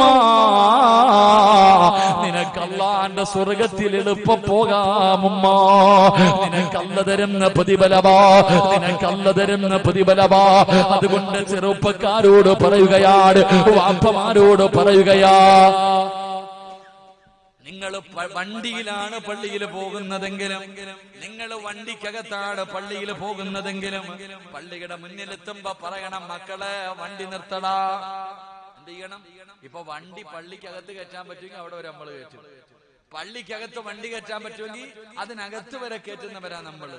എങ്കിൽ എന്റെ പ്രിയപ്പെട്ട ഉപ്പമാരോട് പറയാ, നടന്ന് പള്ളിയിൽ നിസ്കരിക്കാൻ പോകുന്നവർ നടന്ന് തന്നെ പോകുക. കാരണം ആ കാൽ ചുവട് നാളെ നിനക്ക് സ്വർഗത്തിലേക്ക് ചവിട്ടാൻ എളുപ്പം ഭാഗ്യം കിട്ടും. അള്ളാഹു ഭാഗ്യം നൽകുമാറാകട്ടെ, അള്ളാഹു ഭാഗ്യം നൽകുമാറാകട്ടെ. അപ്പൊ വയ്യാത്ത വാപ്പ ചോദിക്കും, ഉസ്താദെ നമുക്ക് വയ്യല്ലോ. വാപ്പ വയ്യെങ്കിലും നിന്റെ വണ്ടിയിലാണ് പോകുന്നതെങ്കിൽ ഇവിടത്തെ പള്ളിയുടെ തൊട്ടു മുന്നിൽ കൊണ്ടുപോകുമ്പോ പറയണം, മോനെ ഒന്ന് നിർത്തടാ, ഞാനൊന്ന് നടക്കട്ടെ. വണ്ടി പള്ളിയുടെ മുന്നിലെത്തുമ്പോ പറയണം, മോനെ ഒരു 10 ചുവട്ടിടിയെങ്കിലും വാപ്പ ഒന്ന് നടക്കട്ടേടാ. അള്ളാഹുവെ സിറാത്തി എളുപ്പത്തിൽ കടക്കാൻ പെടാ മോനെ, നടന്ന് ഒരു 10 ചുവട്ടിടിയെങ്കിലും നിങ്ങൾ പള്ളിയിലേക്ക് നടന്നു വേണം പോകാൻ. അള്ളാഹു നമുക്ക് ഭാഗ്യം നൽകുമാറാകട്ടെ, അള്ളാഹു ഭാഗ്യം നൽകുമാറാകട്ടെ. നിങ്ങൾ ചെറുപ്പക്കാരെന്റെ മുഖത്ത് നോക്കുന്നു, ഉസ്താദ് ഇത് പള്ളി പോകുന്നവർക്കല്ലേ, പള്ളി നിസ്കരിക്കാൻ പോകുന്നവനല്ലേ നടക്കേണ്ടത്. പോകാത്ത എനിക്ക് വെള്ളിയാഴ്ച മാത്രം ജുമായ്ക്ക് പോണേ, എനിക്കിപ്പോ എന്താ ഇല്ലേ? വെള്ളിയാഴ്ച മാത്രം ജുമായ്ക്ക് ഇമാമങ്ങട്ട് വാലെടുക്കുമ്പോ ചാടിക്കേറിനെ, എനിക്കിപ്പോ അതൊന്നും ബാധകം ഇല്ലല്ലോ. അള്ളാഹു നമുക്ക് ഈമാൻ നൽകി അനുഗ്രഹിക്കുമാറാകട്ടെ. എന്റെ പ്രിയമുള്ള സഹോദരങ്ങളെ, നിസ്കാരത്തിന്റെ മഹത്വം ഞാൻ പറയണില്ല, എല്ലാവർക്കും അറിയാലോ. ഞാൻ നേരത്തെ പറഞ്ഞെന്ന് മതിയല്ലോ. ജമാഅത്തായി നിസ്കരിച്ചാൽ പൊന്നുമോനെ 27 ഇരട്ടി പ്രതിഫലമുണ്ടെന്നല്ലേ. നമസ്കാരം നിസ്സാരമായി തള്ളിക്കളയേണ്ട ഒരു കാര്യമല്ലല്ലോ. നിസ്കാരത്തിന് വല്ലാത്ത മഹത്വവും പവിത്രതയും സ്ഥാനവും മഹാനായി നബിയിന റസൂലുള്ളാഹി സ്വല്ലല്ലാഹു അലൈഹി വസല്ലമ തങ്ങൾ തന്റെ അവസാനം മരണത്തിന്റെ സക്കറാത്തിന്റെ അവസ്ഥയിൽ ആ മരണത്തോട് മല്ലടിച്ചു കൊണ്ടിരിക്കുമ്പോ മുത്തുനബി ഓർമ്മപ്പെടുത്തിയത് ഹജ്ജിന് പോകണമെന്നല്ല, ഉംറ ചെയ്യണമെന്നല്ല, സദക്ക കൊടുക്കണമെന്നല്ല. അള്ളാഹുവിന്റെ റസൂൽ ആ വഫാത്തിന്റെ വേളയിലും ഓർമ്മപ്പെടുത്തിയത് നിസ്കാരത്തെ കുറിച്ചായിരുന്നു. നിസ്കരിക്കണമെന്നായിരുന്നു. നിങ്ങൾ നിസ്കാരം ഉപേക്ഷിക്കരുതെന്നായിരുന്നു. എന്റെ പ്രിയപ്പെട്ടവരെ, പൗരത്വ ബില്ലൊക്കെ പാസാക്കി. എന്തുകൊണ്ട് പാസാക്കി? ഞാൻ അവരെ കുറ്റം പറയുന്നില്ല. എന്തുകൊണ്ട് സഹോദരങ്ങളെ, എന്തുകൊണ്ടാണ് അള്ളാഹു ഈ യുവന്മാരെയൊക്കെ നമുക്കെതിരെ കൊണ്ടുവരാനുള്ള കാരണം എന്താ? ലഹറൽ ഫസാദു ഫിൽ ബർരി വൽ ബഹർ നമ്മുടെ കയ്യിലിരിപ്പുണ്ട് തന്നെ. നമ്മളൊക്കെ അള്ളാനെ വഴിപ്പോ ബാബരി മസ്ജിദ് പോയി. എന്തുകൊണ്ട് പോയി? എല്ലാ നിയമങ്ങളും നമുക്കെതിരായി. എന്തുകൊണ്ട്? എന്റെ പ്രിയപ്പെട്ടവരെ, ഇവന്മാരെ നമ്മൾ ഭയക്കുന്നൊരവസ്ഥയിലേക്ക് അള്ളാഹു എത്തിക്കാനുള്ള കാരണം നമ്മുടെ കയ്യിലും പല പോരായ്മകളുണ്ട്. എന്തുകൊണ്ട് സഹോദരങ്ങളെ? ഇന്ത്യ മഹാരാജ്യത്ത് 25 കോടി മുസ്ലിമീങ്ങളുണ്ട്. ഈ 25 മുത്തുനബി പറഞ്ഞു, ലോകത്തെ ഏറ്റവും വലിയ ആയുധം മാറ്റം ബോംബോ മിസൈലുകളോ തോക്കുകളോ ഒന്നുമല്ല, ഒരു മുസ്ലിമിന്റെ ദുആ, ഒരു മുസ്ലിമിന്റെ പ്രാർത്ഥനയാണ് ലോകത്തിലെ ഏറ്റവും വലിയ ആയുധം. വെള്ളപ്പൊക്കം ഉണ്ടായപ്പോ ഒറ്റ വെള്ളിയാഴ്ച ജുമായ്ക്ക് നിസ്കാരം കഴിഞ്ഞിട്ട് ഒറ്റ ദുആ ചെയ്തപ്പോ വെള്ളമൊക്കെ പോയില്ലേ? മഴയൊക്കെ നിന്നില്ലേ? എങ്ങനെ നിന്ന് സഹോദരൻ? നമ്മൾ ദുആ ചെയ്തപ്പോ നിർത്തി. പക്ഷെ ആ ദുആ നമ്മൾ ഇപ്പം ചെയ്താൽ നമുക്ക് സഹായം കിട്ടുന്നില്ല. അതിന്റെ കാരണം എന്ത്? ഇന്ത്യയിലെ 25 കോടി മുസ്ലിമീങ്ങൾ ഒരൊറ്റ വെള്ളിയാഴ്ച മനസ്സറിഞ്ഞിട്ട് ഒരൊറ്റ ദുആ ചെയ്താൽ പിന്നെ ഒരുത്തരും കാണൂല എവിടെങ്ങും. പക്ഷെ നമ്മൾ ദുആ ചെയ്യാൻ, എന്റെ പ്രിയപ്പെട്ടവരെ, ദുആ ചെയ്താൽ സ്വീകരിക്കുന്നില്ല. അതിന്റെ കാരണം നമ്മൾ അള്ളാഹുവിൽ നിന്ന് ഒരുപാട് അകന്നുപോയി. അള്ളാഹിൽ നിന്ന് നമ്മൾ അകന്നപ്പോ അള്ളാഹു ഇങ്ങനെയൊക്കെ നമ്മളെ പീഡിപ്പിക്കാൻ തുടങ്ങി. അള്ളാഹു നമുക്ക് നന്നാകാൻ ഭാഗ്യം തരുമാറാകട്ടെ. ഉറക്കപ്പറ, അള്ളാഹു നന്നാകാൻ ഭാഗ്യം തരുമാറാകട്ടെ. അതുകൊണ്ട് നമ്മൾ ആദ്യം നന്നാകും. നമുക്ക് ഇതിനകത്ത്, ഞാൻ ചോദിക്കട്ടെ, ഇതിനകത്ത് നമുക്ക് പഠിക്കാൻ വലിയൊരു പാഠമുണ്ട്. പഴയ ആൾക്കാര് പറയും, ശത്രുവിന്റെ ഉപദ്രവം ചില സമയത്ത് ഉപകാരം എന്നാ പറഞ്ഞത്. നമ്മൾ മനസ്സിലാക്കേണ്ടത് എന്ത്? എന്റെ പ്രിയപ്പെട്ട സഹോദരങ്ങളെ, ഇവന്മാരുടെ, ഞാൻ സത്യം പറഞ്ഞ ഇവന്മാരെ അനുമോദിക്കണം ഒരു കാര്യത്തിൽ. ഏത് കാര്യത്തില്? ഇവന്മാരെ കൊണ്ട്, നമ്മുടെ പ്രധാനമന്ത്രിയെയും അതുപോലെ തന്നെ ഇവന്മാരെല്ലാരെയും കൊണ്ട് നമുക്കൊരു ഗുണമുണ്ടായി. എന്താ ഗുണമെന്ന് പറയട്ടെ? എന്റെ പ്രിയപ്പെട്ട സഹോദരങ്ങളെ, മുസ്ലിം സമുദായം 5 തട്ടിലായിരുന്നു. കൈ എവിടെ കെട്ടണം, കുനൂത്ത് ഓതണം, മരിച്ചവര് കേൾക്കുവോ, ഖബർ സിയാറത്തുണ്ടോ, ഇതൊക്കെയായിരുന്നു വിഷയം. ഇവരെല്ലാവരെയും കൂടെ ഒന്ന് ഒരുമിപ്പിക്കാൻ ആരൊക്കെ നോക്കി? ഇവിടെ ഇസ്ലാം മുസ്ലിം സംഘടനകളെ മുഴുവനും ഒരുമിപ്പിക്കാൻ വേണ്ടി ആരൊക്കെ നോക്കി? ഇന്ന് വരെ നടന്നു. തലകുത്തി നടന്നവരൊക്കെ പോയി, മടുത്തിട്ട് അവരൊക്കെ പള്ളിപ്പറമ്പി വരെ പോയി. പക്ഷെ ഇവന്മാരെല്ലാരും കൂടെ ഒറ്റ നിയമം പാസ്സാക്കിയപ്പോ നമ്മളൊക്കെ ഒറ്റക്കെട്ടായി. ആലോചിക്കുക, ഇവരൊരൊറ്റ നിയമം പാസ്സാക്കിയപ്പോ കൊടിയുടെ നിറവില്ല, നീ കൈ എവിടെ വേണമെങ്കിലും കെട്ടിക്കോ, കാല് കെട്ടിക്കോ. ഇപ്പൊ എല്ലാം ഒറ്റയടിക്കല്ലേ ഇറങ്ങുന്നത്. അതൊരു ഉപകാരമില്ലേ സഹോദരങ്ങളെ? ഇവരെ കൊണ്ട് നമുക്കുണ്ടായ ഒരു ഉപകാരം, അൽഹംദുലില്ലാ, അല്ലാഹു ഈമാൻ നിലനിർത്തി തരുമാറാകട്ടെ. ഈ ഒത്തൊരുമയാ നമുക്ക് വേണ്ടത്. അപ്പൊ അവന്മാരുടെ ചില സമയത്ത് ശത്രുവിന്റെ ഉപദ്രവം ഉപകാരാവുന്ന, അപ്പൊ അതുകൊണ്ട് ആ കടക്കോക്കന്മാർക്ക് നന്ദിയെ നമ്മൾ പറയേണ്ടത്. ശരി, അള്ളാഹു നമുക്ക് ഹിദായത്തിൽ അനുഗ്രഹിക്കുമാറാകട്ടെ. എന്റെ പ്രിയമുള്ള സഹോദരങ്ങൾ, അതുകൊണ്ട് ഞാൻ പറഞ്ഞു വന്നത്, എന്റെ പ്രിയപ്പെട്ട സഹോദരങ്ങളെ, ഞാൻ നിങ്ങളോട് പറയുന്നത്, എല്ലാ പ്രശ്നത്തിനും കാരണം നമ്മൾ അള്ളാഹയെ മറന്നുപോയത്. നമ്മൾ അള്ളാഹനെ മറന്നതുകൊണ്ടാ നമുക്ക് ഈ പ്രശ്നങ്ങളൊക്കെ ഉണ്ടായത്. ചെറുപ്പക്കാർ ചോദിക്കും, ഉസ്താദ് എന്തിനാ ഉസ്താദ് നിസ്കരിക്കുന്നത്? അത് വല്ലപ്പോഴും പോയാ പോരെ, ഇല്ലേ? വല്ലപ്പോഴും പോയാ പോരെ. അത് സമയം കിട്ടുമ്പോ ഒന്ന് പള്ളിയിൽ പോയി നിസ്കരിക്കണം. എന്തിനാ 5 വക്തൊക്കെ പോണത്? വല്ല അസറും മഗ്‌രിബും ഒക്കെ സമയം കിട്ടുമ്പോൾ നിസ്കരിച്ചാൽ മതി. ഈ പ്രായമുള്ളവർക്കൊക്കെ പറഞ്ഞിട്ടുള്ളതാണല്ലോ. നമുക്കൊന്ന് ഒരൊറ്റ ഉദാഹരണം ഞാൻ പറയാം. എന്റെ പ്രിയപ്പെട്ട സഹോദരങ്ങൾ, ഇവിടെ വെള്ളപ്പൊക്കം ഉണ്ടായില്ലേ? ഇപ്പൊ ഇവിടൊക്കെ വെള്ളമല്ലായിരുന്നു, കുറച്ചൊക്കെ ഇല്ലേ? വെള്ളം ഇല്ലായിരുന്നു അപ്പൊ അന്ന്. എന്നാ വെള്ളപ്പൊക്കമായിരുന്നില്ലേ? എന്റെ പ്രിയപ്പെട്ട, ഞാനിവിടെ അടുത്തൊരു വന്നപ്പോഴത്തേക്കൂടൊക്കെ വെള്ളം ഇങ്ങനെ ഒലിക്കുക. എല്ലാരും വലിയ പേടിയിലായിരുന്നു. കുഴപ്പമില്ല, എങ്ങോട്ട് നോക്ക്, എല്ലാം ഉണ്ടാകും. ഫരീഖും ഫിൽ ജന്ന ഫരീഖും ഫിൽ സഈർ. സ്വർഗത്തിന്റെ അവകാശികൾ ഉണ്ടാകും, നരകത്തിന്റെ അവകാശികൾ ഉണ്ടാകും. സ്വർഗത്തിൽ ആള് കുറവും, നരകത്തിൽ ആള് കൂടുതലും. അള്ളാഹു നമ്മളെ എവിടെ കൂട്ടണം നിങ്ങൾ തീരുമാനിക്കുക. അള്ളാഹു ഭാഗ്യം തരുമാറാകട്ടെ. അള്ളാഹു സ്വർഗത്തിന്റെ അവകാശികൾ പെടുത്തുമാറാകട്ടെ. എന്റെ പ്രിയമുള്ള സഹോദരങ്ങളെ, ചെറുപ്പക്കാര് ചോദിക്കും, നിസ്കരിച്ചാൽ എന്ത് കിട്ടും? ഒറ്റ ഞാൻ പറയണില്ല, എന്റെ വയത് കേൾക്കണ എല്ലാവർക്കും അറിയാം. പക്ഷെ ഇന്ന് രാത്രി ഇവിടെ ഉപകാരം വന്നപ്പോ, ഇന്നത്തെ രാത്രി നിങ്ങൾക്ക് ഇവിടെ ഓടിയപ്പോ എനിക്ക് പറഞ്ഞു, നിസ്കരിച്ച എന്ത് കിട്ടുമെന്നറിയോ? അല്ല പറയുകയാ, മരിക്കുന്ന കാലം വരെ, മരിക്കുന്ന കാലം വരെ ഈ ചെട്ടിപ്പടിയിലെ ഒരു വീടിന്റെ അകത്ത് അള്ളാഹു പട്ടിണി കൊടുക്കില്ല എന്ന് അള്ളാന്റെ വിശുദ്ധ ഖുർആൻ. അള്ളാഹു ഈമാൻ തരുമാറാകട്ടെ. മരിക്കുന്ന കാലം വരെ ഈ നാട്ടിലെ ഒരു വീടിന്റെ അകത്ത് പട്ടിണി ഉണ്ടാകില്ല. അള്ളാഹു നമ്മുടെ വീട് അങ്ങനെ ആക്കി തരുമാറാകട്ടെ. അങ്ങനെ ആകണോ? അങ്ങനെ ആകണോ? നരേന്ദ്രമോദിയല്ല, ദജ്ജാല് ഭരിച്ചാലും നിന്റെ വീട്ടിൽ നിനക്കും പെണ്ണും പിള്ളയ്ക്കും തിന്നാൻ ഭക്ഷണം ഉണ്ടാകും. അള്ളാഹു നമ്മുടെ വീട് അങ്ങനെ ആക്കി തരുമാറാകട്ടെ. നീ ഒരു വീട്ടിലും പിരിവിന് പോകണ്ട, ഒരു വീട്ടിലും നീ പിരിവിന് പോകണ്ട, ഒരു സംഘടനകൾക്ക് മുന്നിലും പോകണ്ട. 3 നേരമല്ല, 5 നേരം നിനക്കും പെണ്ണും പിള്ളയ്ക്ക് എല്ലാ ദിവസവും ഖിയാമത്ത് നാൾ വരെ ഭക്ഷണം ഉണ്ടാകും. അള്ളാഹു നൽകി അനുഗ്രഹിക്കുമാറാകട്ടെ. ഇൻഷാ അല്ലാഹ് എന്റെ വീട് അങ്ങനെ ആകണമെന്ന് ആഗ്രഹമുള്ളവരൊക്കെ ഒന്ന് കൈവയ്ക്കുകയും. ആഗ്രഹം മാത്രം മതിയോ? ആഗ്രഹം മാത്രം മതിയോ? ആഗ്രഹം മാത്രം പോരാ, ഒരു കാര്യം ചെയ്യണം. അങ്ങനാണല്ലോ, ഒരു കാര്യം നിങ്ങൾ ചെയ്താൽ മരിക്കുന്ന കാലം വരെ അള്ള തരും ഭക്ഷണം. നീ ആരും പേടിക്കണ്ട ട്ടാ. നിനക്ക് 50 മക്കളുണ്ടെങ്കിലും ഭർത്താവിന് ജോലിയുണ്ടോ ജോലിയില്ലേ അതൊന്നും നമുക്കറിയണ്ട. മരിക്കുന്ന കാലം വരെ നിന്റെ വീടിന്റെ അകത്ത് നിനക്കും മക്കൾക്കും തിന്നാനുള്ളത് പടച്ച റബ്ബ് വരും. പക്ഷെ ഒറ്റ കാര്യം ചെയ്യണം. അള്ളാഹു ഭാഗ്യം തരുമാറാകട്ടെ. ചെയ്യോ? ചെയ്യോ? നിങ്ങൾക്ക് വേണമെങ്കിൽ ചെയ്യും, എനിക്കെന്ത്? നിങ്ങൾക്ക് വേണമെങ്കിൽ നിനക്കും പെണ്ണും പിള്ളയ്ക്കും മക്കൾക്കും തിന്നണമെങ്കിൽ നിങ്ങൾ ചെയ്യും, എനിക്ക് വേണമെങ്കിൽ ഞാൻ ചെയ്യാം. ഇൻഷാ അല്ലാഹ് അള്ളാഹു ചെയ്യാൻ ഭാഗ്യം തരുമാറാകട്ടെ. ഇൻഷാ അല്ലാഹ് ചെയ്യോ? ചെയ്യോ? കൈവക്കിക്കേ. തേങ്ങയൊക്കെ വെട്ടി മാറ്റിയത് കാര്യമായി. എന്ത് ചെയ്യണമെന്നറിയോ? അള്ളാഹു പറയുകയാ, ഞാനല്ല പറഞ്ഞത്, ഖുർആനാ പറഞ്ഞു. പരിശുദ്ധമായ ഖുർആൻ എടുത്തു നോക്കൂ, സൂറത്ത് ത്വാഹ. അള്ളാഹു പറയുകയാ, വഅ്മുർ അഹ്ലക ബിസ്സലാത്തി വസ്തബിർ അലൈഹാ ലാ നസ്അലുക റിസ്ഖ നഹ്നു നർസുഖു. അല്ലാഹു പറയുകയാ, ഈ ചെട്ടിപ്പടിയിലെ ഏതെങ്കിലും ഒരു വീടിന്റെ അകത്ത് 5 വഖത്ത് നമസ്കാരം നടക്കുന്നുണ്ടെങ്കിൽ മരിക്കുന്ന കാലം വരെ അള്ളാഹു ആ വീട്ടുകാർക്ക് ഭക്ഷണം കൊടുക്കും. അള്ളാഹു ഈമാൻ തരുമാറാകട്ടെ. ആർക്ക് വേണമെങ്കിൽ പോയിട്ട് ഏത് തഫ്സീർ വേണമെങ്കിലും നിങ്ങൾ നോക്കിക്കോ, ഖുർആനിന്റെ ഏത് പരിഭാഷ വേണമെങ്കിലും നിങ്ങൾ വായിച്ചു നോക്ക്. വഅ്മുർ അഹ്ലക ബിസ്സലാത്തി വസ്തബിർ അലൈഹാ ലാ നസ്അലുക റിസ്ഖ നഹ്നു നർസുഖുക. അല്ലാഹു പറയാ, ഞാനാ റബ്ബ്, ഞാനാ റിസ്ക് തരുന്നവൻ, നീയല്ല ഉണ്ടാക്കുന്നത്. അതുകൊണ്ട് 5 വഖത്ത് നീ നിസ്കരിക്കണം, പെണ്ണും പിള്ളയെ മക്കളെ നിസ്കരിപ്പിക്കണം. മോടി ഭരിച്ചാലും കാലം ഭരിച്ചാലും ഭക്ഷണം ഞാൻ തരും. അള്ളാഹു ഈമാൻ തരുമാറാകട്ടെ. അള്ളാഹു ഈമാൻ തരുമാറാകട്ടെ. ചെയ്തൂടെ? ചെയ്തൂടെ? പറ, ചെയ്തൂടെ?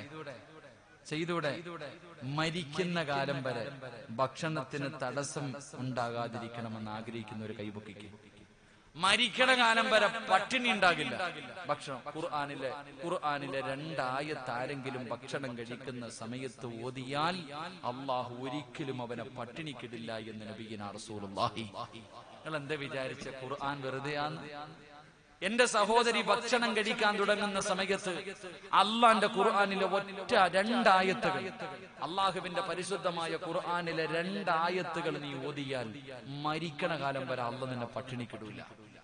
നിന്നെയോ നിന്റെ ആരോതുന്നോ അവരെ മരിക്കണ കാലം വരെ അള്ളാഹു പട്ടിണിക്കിടൂല. അള്ളാഹു പഠിക്കാൻ ഭാഗ്യം തരുമാറാകട്ടെ. പറഞ്ഞേരട്ടെ വേണോ? എല്ലാം ഇങ്ങനെ കേട്ടിട്ട് കളയാൻ നിൽക്കുക. ഇൻഷാ അല്ലാഹ് അവസാനം പഠിക്കാം. അള്ളാഹു ഭാഗ്യം തരുമാറാകട്ടെ. അപ്പൊ അല്ലാഹ് പറയുകയാ, വഅ്മുർ അഹ്ലക ബിസ്സലാത്തി വസ്തബിർ അലൈഹാ ലാ നസ്അലുക റിസ്ഖാ നഹ്നു നർസുഖുക. അല്ലാഹു പറയുകയാണ്, ഒന്നാമത്തെ പ്രതിഫലം ചെട്ടിപ്പടിയിലുള്ള ഓരോ ചെറുപ്പക്കാരോടും ഓരോ വാപ്പയോടും ഒരുപാട് ഉമ്മമാരോട് അല്ലാഹു പറയുന്നു, മരിക്കുന്ന കാലം വരെ അല്ലാഹു നിനക്ക് റിസ്ഖ് മുടക്കൂല. അല്ലാഹു മരിക്കുന്ന കാലം വരെ നിന്റെ വീടിന്റെ അകത്ത് ഭക്ഷണം തരും. 2 വൽആഖിബത്തു ലിത്തഖ്വാ. ഒരുപാട് പേരുടെ മയ്യത്ത് വെള്ളിയാഴ്ച കബറടക്കിയ ചെറുപ്പക്കാരാ, ഒരുപാട് പെണ്ണുങ്ങളുടെ ചിരിക്കുന്ന മുഖം കണ്ട പെങ്ങള്, നിനക്കൊരു നല്ല മരണം വേണോ ആയിഷ? നിനക്കൊരു നല്ല മരണം വേണോ ഫാത്തിമ? നിനക്കൊരു നല്ല മരണം വേണോ ആമിന? നിസ്കരിക്കു പെണ്ണേ, നിസ്കരിക്കു പെണ്ണേ. മയ്യത്ത് കാണാൻ വരുന്നവരുടെ മുഖത്ത് നോക്കി ചിരിക്കാനുള്ള അവസരമാ അല്ലാഹു തരുന്ന പ്രതിഫലമാണ് പറയുന്നത്. അതുകൊണ്ട് എന്റെ പ്രിയമുള്ളവര്, എന്റെ ചെറുപ്പക്കാരോട് പറയുന്നു, നിസ്കാരം ഉപേക്ഷിക്കല് മക്കള്. എന്റെ ഉമ്മമാരോട് പറയുകയാ, ഭർത്താവിനെ നിർബന്ധമായിട്ടും പള്ളിയിൽ പറഞ്ഞു വിടൂ. നിന്റെ മക്കളെ പറഞ്ഞു വിടൂ. നീയാണ് നിന്റെ ഭർത്താവിനെയും മക്കളെയും നന്നാക്കേണ്ടത്. നിന്നെ കൊണ്ടതിന് കഴിയുമല്ലോ. ലോകത്ത് എത്രയോ പെണ്ണുങ്ങളെ തലതിരിഞ്ഞ ഭർത്താവിനെ നന്നാക്കിയ ചരിത്രമുണ്ട്. തലതിരിഞ്ഞു പോയ മക്കളെയും നന്നാക്കിയ ചരിത്രമുണ്ട്. പക്ഷേ വീടിലെ പെണ്ണ് പിഴച്ചാ പോയി പെങ്ങള്, പറഞ്ഞിട്ട് കാര്യമില്ല പെങ്ങള്. അതുകൊണ്ട് എന്റെ പ്രിയമുള്ളവരോട് അല്ലാഹുവിന്റെ പരിശുദ്ധമായ ഖുർആനിലെ ഒരു ആയത്ത് ഓതിയിട്ട്, പടച്ചവനെ, ആരെങ്കിലും ഭക്ഷണം കഴിക്കുന്നതിന് മുമ്പ് ഖുർആനിലെ ഈ 2 ആയത്ത് ഓതിയാ മരിക്കുന്ന കാലം വരെ അല്ലാഹ് അന്നം മുടക്കൂല. അത് വീടിന്റെ അകത്താകട്ടെ, അല്ലെങ്കിൽ ഈ ഗവൺമെന്റ് കെട്ടുന്ന ജയിലിന്റെ അകത്താകട്ടെ, എവിടെയാണെങ്കിലും ഈ ആയത്തോതിയാ അല്ലാഹു മരിക്കുന്ന കാലം വരെ നിനക്ക് അന്നം മുടക്കൂല. അതുകൊണ്ട് എന്റെ പ്രിയമുള്ളവരോട് പറയുകയാണ്, എന്റെ ചെറുപ്പക്കാരോട് പറയുകയാ, മോനെ നടക്കടാ. ഫുട്ബോൾ കളി കാണാൻ കൊച്ചി വരെ പോകുമല്ലോ, ക്രിക്കറ്റ് കളി കാണാ തിരുവനന്തപുരം വരെ പോകുമല്ലോ. മോനെ എന്തേടാ പള്ളിയിലേക്ക് നടക്കാത്തത്? വാപ്പാ, പള്ളിയിലേക്ക് ജമാഅത്തായി നമസ്കരിക്കാൻ നടന്നു പോകാൻ പറഞ്ഞാ നിനക്ക് ആരോഗ്യമില്ല. പക്ഷേ കൊളസ്ട്രോള് കൂടി, ബ്ലോക്ക് വന്നു. ഹോസ്പിറ്റലിൽ കൊണ്ടുപോയപ്പോ ഡോക്ടർ പറഞ്ഞു നടന്നില്ലെങ്കിൽ തീർന്നു പോകുമെന്ന്.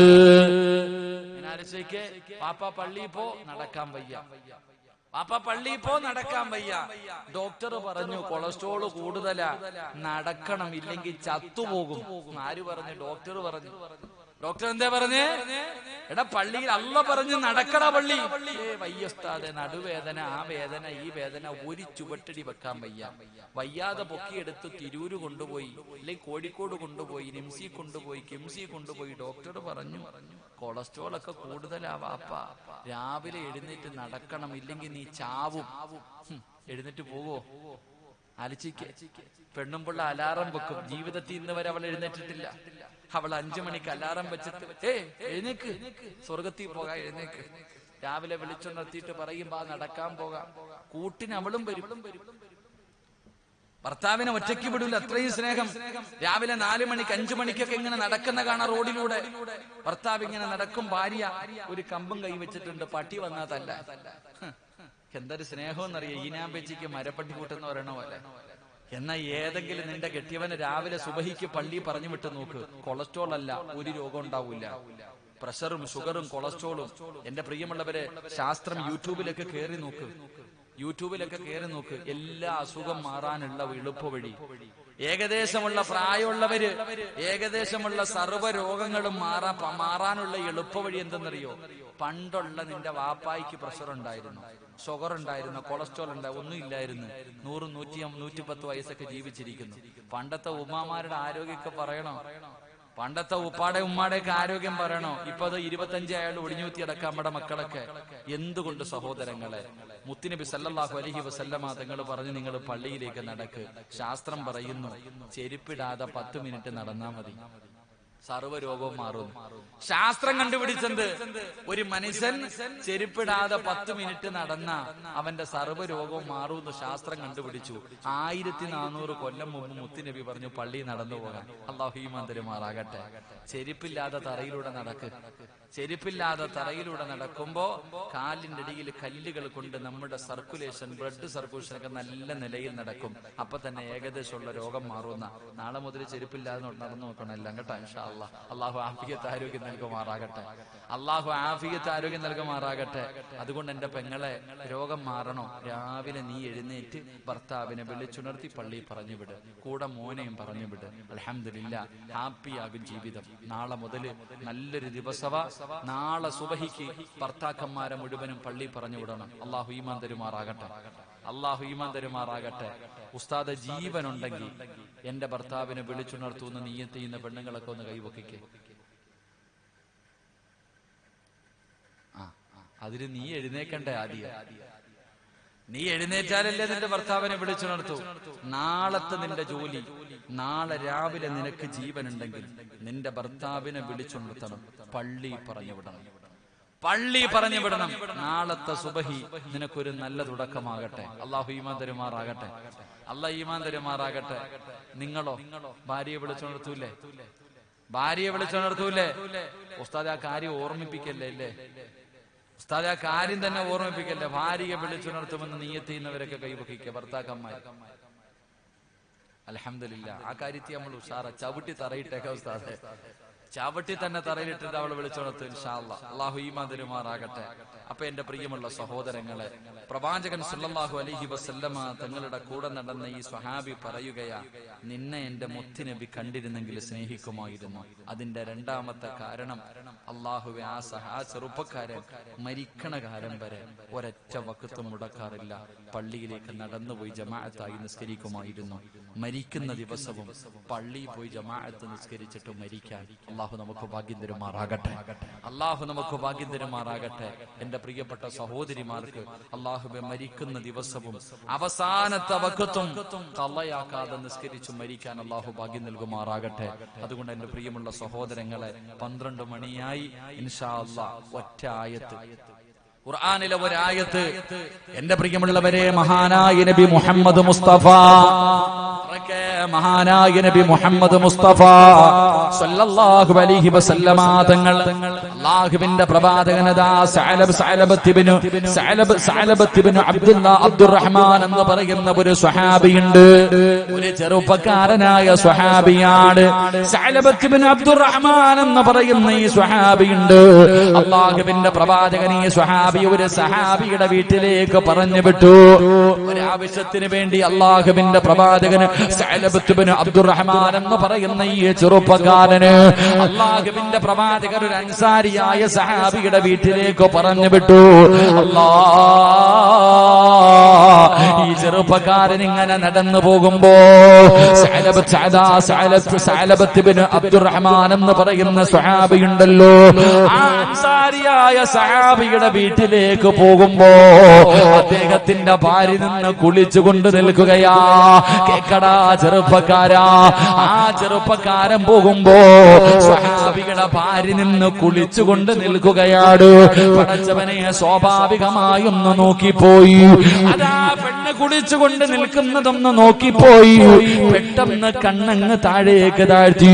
പടച്ചവനെ, പിന്നെയും മനസ്സു പറഞ്ഞു നോക്കാൻ സഅലബത്ത് ഇബ്നു അബ്ദുറഹ്മാൻ എന്ന് എന്ന് പറയുന്ന ചെറുപ്പക്കാരെ പിന്നെയും നോക്കി, പിന്നെയും മുഖമങ്ങ് താഴേക്കാക്കി. മൂന്നാമത് നോക്കാൻ കണ്ണുയർത്തുമ്പോ അവിടെന്ന് ചിന്തിച്ചു, അല്ലാ ഞാൻ പാപം ചെയ്ത് കളഞ്ഞല്ലോ റബ്ബേ, ഞാൻ പാപിയായി പോയല്ലോ റബ്ബേ, എന്നെ അല്ലാഹുവിന്റെ റസൂലാണ് പറഞ്ഞു വിട്ടത്. പടച്ചവനെ ഒന്നാമത് നോക്കിയത് അല്ലാഹു പുറത്തു തരും, രണ്ടാമത് നോക്കിയത് പാപമാണല്ലോ. അന്യ പെണ്ണ് കുളിക്കുന്നത് കണ്ട ഈ കണ്ണ് എങ്ങനെയാണ് ഞാൻ അല്ലാഹുവിന്റെ റസൂലിന്റെ മുഖത്ത് പോയിട്ട് ഈ കണ്ണുകൊണ്ട് നോക്കുന്നത്? ഞാൻ പാപിയായി പോയല്ലോ. അല്ലാഹുവിന്റെ പ്രവാചകനെങ്ങാണ് ഇത് മലക്ക് വഹി എത്തിച്ചു കൊടുത്താ പിന്നെ പടച്ചവനെ ജീവിച്ചിരുന്നിട്ട് കാര്യമില്ലല്ലോ. അല്ലാഹുവിന്റെ പ്രവാചകനെ പറഞ്ഞു വിട്ട സഅലബത്ത് ഇബ്നു അബ്ദുറഹ്മാൻ എന്ന് പറയുന്ന ചെറുപ്പക്കാരനോടുകയാണ്. അവിടെ നിന്ന് നിലവിളിച്ചു കൊണ്ടുപോടുകയാ. അതാ മക്കയുടെയും മദീനയുടെയും ഇടയിലുള്ള മലഞ്ചെരുവിലേക്ക് പോടുകയാണ്. പടച്ചവനെ പിന്നെ ഈ ചെറുപ്പക്കാരൻ ആരും കണ്ടില്ല. ദിവസങ്ങളോളം കഴിഞ്ഞു, 40 ദിവസമായിട്ട് ഈ ചെറുപ്പക്കാരനെ കാണാനില്ല. അല്ലാഹുവിന്റെ പ്രവാചകന്റെ മുന്നിലേക്ക് മുഖറബുൽ അംലാക്ക് മലക്ക് ജിബ്രീൽ അലൈഹിസ്സലാം അവിടുന്ന് വഹിയുമായി കടന്നു വന്നു. ആ വഹിയുമായി കടന്നു വന്നിട്ട് പ്രവാചകനോട് പറഞ്ഞു കൊടുക്കുമ്പോ അവിടുന്ന് പറഞ്ഞു, യാ റസൂലല്ലാഹ്, മുത്തുനബിയേ, നരകത്തിനെ ഭയന്നുകൊണ്ടൊരു ചെറുപ്പക്കാരെ കരഞ്ഞുകൊണ്ട് നടക്കുന്നു നബിയേ. അല്ലാഹു അവന്റെ തൗബ സ്വീകരിച്ചു നബിയേ. അതാ ജിബ്രീൽ എന്ന് പറയുന്ന മലക്ക് വന്നിട്ട് വഹി അറിയിച്ചു കൊടുക്കുകയാ. അല്ലാഹുവിന്റെ പ്രവാചകന് അപ്പോഴാണ് സഅലബയെ ഓർമ്മ വന്നത്. സഅലബത്ത് ഇബ്നു അബ്ദുറഹ്മാൻ അപ്പോഴാണ് ഓർമ്മ വന്നത്. 40 ദിവസമായി മുത്തുനബിയുടെ മുന്നിൽ പോയിട്ട് അല്ലാഹുവിന്റെ റസൂൽ പറഞ്ഞു വിട്ടിട്ട് 40 ദിവസമായി. അല്ലാഹുവിന്റെ പ്രവാചകന് മഹാനായ സയ്യിദുനാ ഉമർ ഇബ്നുൽ ഖത്താബ് ഉമർ തങ്ങളെ അടുത്ത് വിളിച്ചു, സൽമാൻ തങ്ങളെയും അടുത്ത് വിളിച്ചു. രണ്ടുപേരോടും പറഞ്ഞു, സഅലബത്ത് ഇബ്നു അബ്ദുറഹ്മാൻ എവിടെയുണ്ടെങ്കിലും എന്റെ മുന്നിലേക്ക് കൊണ്ടുവരാൻ. അല്ലാഹുവിന്റെ പ്രവാചകൻ അവിടെന്ന് പറയുമ്പോ ഉമർ തങ്ങളും സൽമാൻ തങ്ങളും തിരഞ്ഞു നടക്കുകയാ. അല്ലാഹ് പടച്ചവനെ, മക്കയും മദീനയും മുഴുവനും തിരയുകയാണ്. എല്ലാ സ്ഥലങ്ങളിലും തിരഞ്ഞു നടന്ന് സഅലബത്ത് ഇബ്നു അബ്ദുറഹ്മാൻ എന്ന് പറയുന്ന ചെറുപ്പക്കാരനെ കാണുന്നില്ല. അവസാനം വൈകുന്നേര സമയമായി. അതാ സൂര്യൻ അസ്തമിക്കാ സമയമായി. ആ സമയത്ത് റബ്ബേ, അതാ ആട്ടിടയനായ ഒരു മനുഷ്യനുണ്ടല്ലോ, ആട്ടിടയനായ ഒരു മനുഷ്യനുണ്ടല്ലോ. ആ മനുഷ്യന്റെ അടുക്കൽ ചോദിച്ചു ഒരു ചെറുപ്പക്കാരനെ കണ്ടു. അതാ സഅലബത്ത് ഇബ്നു അബ്ദുറഹ്മാൻ എന്ന് പറയുന്ന ചെറുപ്പക്കാരനെ കുറിച്ച് ചോദിക്കുമ്പോ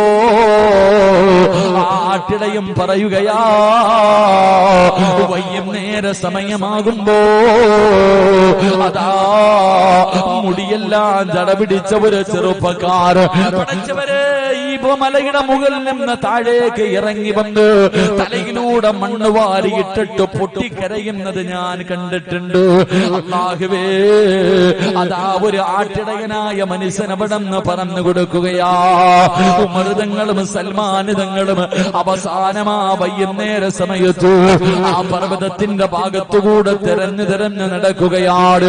അവസാനം നോക്കുമ്പോ പാതിരാത്രിയായപ്പോ മലയുടെ ഉൾഭാഗത്ത് നിന്ന് മഹാനായ സഅലബത്ത് ഇബ്നു അബ്ദുറഹ്മാൻ നിലവിളിച്ചുകൊണ്ട് ഓടി വരികയാ. വസ്ത്രങ്ങൾ മുഴുവനും കീറിപ്പറിഞ്ഞിട്ടുണ്ട്, മുടിയെല്ലാം ജടപിടിച്ചിട്ടുണ്ട്. ഒരു ഭ്രാന്തനെ പോലെ നിലവിളിച്ചുകൊണ്ട് പർവ്വതത്തിന്റെ ഉള്ളറയിൽ നിന്ന് ഇറങ്ങി ഓടുകയാണ്. ഓടി വന്നിട്ട് പടുത്തു കിടക്കുന്ന മലരാരുണ്യത്തിലേക്ക് കടന്നു വന്നിട്ട് മണ്ണിൽ കിടന്ന് ഉരുളുകയാ. മണ്ണ് വാരി തലയിലിടുകയാ. പടച്ചവനെ, പഠിച്ചവരെ മരിച്ചാ മതിയായിരുന്നു തമ്പുരാന്. എന്റെ റൂഹങ്ങ് പിടിച്ചിരുന്നെങ്കിൽ എത്രയോ നല്ലതായിരുന്നു. ഈ പാപിക്ക് പുറത്തുതാ അല്ലാ. സഅലബത്ത് ബിൻ അബ്ദുറഹ്മാൻ എന്ന് പറയുന്ന ചെറുപ്പക്കാര്, യുവത്വത്തിന്റെ നടുവിലൂടെ നടന്നുപോയ ചെറുപ്പക്കാര്, പടുത്തു കിടക്കുന്ന മലരാരണ്യത്തില് അല്ലാഹുവേ തന്റെ ശരീരത്തിലൂടെ മണല് വാരിയിട്ടിട്ട് അവിടെ കിടന്ന് നിലവിളിക്കുമ്പോ മൃതങ്ങൾ പറയുന്നു, സഅലബാ, അല്ലാഹു നിന്റെ പാപം പുറത്തു തന്നു സഅലബാ. നിന്നെ അല്ലാഹുവിന്റെ റസൂല് വിളിക്കുന്നു സഅലബാ. സഅലബത്ത് ബിൻ അബ്ദുറഹ്മാൻ എന്ന് പറയുന്ന ചെറുപ്പക്കാരൻ പറയുന്നു, ഉമറേ, എങ്ങനെയാ അന്യ പെണ്ണിന്റെ ഔറത്ത് കണ്ട ഈ കണ്ണുകൊണ്ട് എങ്ങനെയാ ഞാൻ മുത്തുനബിയുടെ മുന്നിൽ വരുന്നത്? പടച്ചവനെ, എനിക്കതിന് കഴിയില്ല, എനിക്കതിന് ധൈര്യമില്ല. ഉമർ പറഞ്ഞു, നിന്നെ ഞങ്ങളെ കൊണ്ടുപോകും. ഉമർ തങ്ങളും സൽമാൻ തങ്ങളും പറഞ്ഞ് ഞങ്ങളെ കൊണ്ടുപോകും. അല്ലാഹുവിന്റെ റസൂലാ വിളിക്കുന്നത്. അവിടെന്ന് പറഞ്ഞു, ഉമറേ, എന്നെ കൊണ്ടുപോകണമെങ്കിൽ എന്റെ കാലില് നിങ്ങൾ കയറ് കെട്ടിയിട്ട് ഈ പടുത്ത് കിടക്കുന്ന മലരാരണ്യത്തിലൂടെ അല്ലാഹുവിന്റെ റസൂലിന്റെ മുന്നിലേക്ക് എന്നെ വലിച്ചുകൊണ്ട് പോയാലേ ഞാൻ വരൂ. ഉമർ തങ്ങൾ പറഞ്ഞു, പറ്റൂല, എങ്കിലും ഞാൻ വരൂല. അവസാനം സഅലബത്ത് ബിൻ അബ്ദുറഹ്മാൻ എന്ന് പറയുന്ന ചെറുപ്പക്കാരൻ പറഞ്ഞു, ഞാൻ അല്ലാഹുവിന്റെ റസൂലിന്റെ മുന്നിലേക്ക് വരണമെങ്കിലോ പടച്ചവരെ എന്നെ പള്ളിയിലേക്ക് കൊണ്ടുപോകാവൂ. നമസ്കരിക്കുന്ന സമയത്ത് എന്നെ പള്ളിയിലേക്ക് കൊണ്ടുപോകാവൂ. അങ്ങനെ പാതിരാത്രി മുഴുവനും പടച്ചവനെ അവിടെ നിന്നിട്ട് സഅലബത്ത് ബിൻ അബ്ദുറഹ്മാൻ എന്ന് പറയുന്ന ചെറുപ്പക്കാരന്റെ കയ്യിൽ പിടിച്ചിട്ട് സൽമാൻ തങ്ങളും ഉമർ തങ്ങളും മുത്തുനബിയുടെ മസ്ജിദ് നബവിയിലേക്ക് പോകുകയാ. പള്ളിയിലേക്ക് പോകുമ്പോ സുബഹിന്റെ സമയമാ, നമസ്കാരം നടക്കുന്ന സമയമാ. പള്ളിയിലേക്ക് കടന്നു ചെല്ലുമ്പോ നമസ്കാരം തുടങ്ങി. ഉമർ തങ്ങളും സൽമാൻ തങ്ങളും ഒതുപെടുത്തിട്ട് പള്ളിയില് നമസ്കരിക്കാൻ കയറി. റബ്ബേ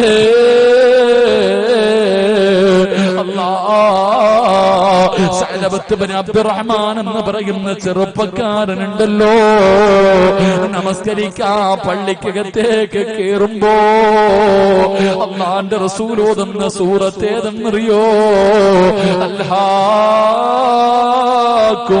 അൽഹാകുമുത്തകാസുർ ഹത്താ സുർതുമുൽ മഖാബിർ കല്ലാ സൗഫ തഅലമൂന സുമ്മ കല്ലാ സൗഫ തഅലമൂൻ.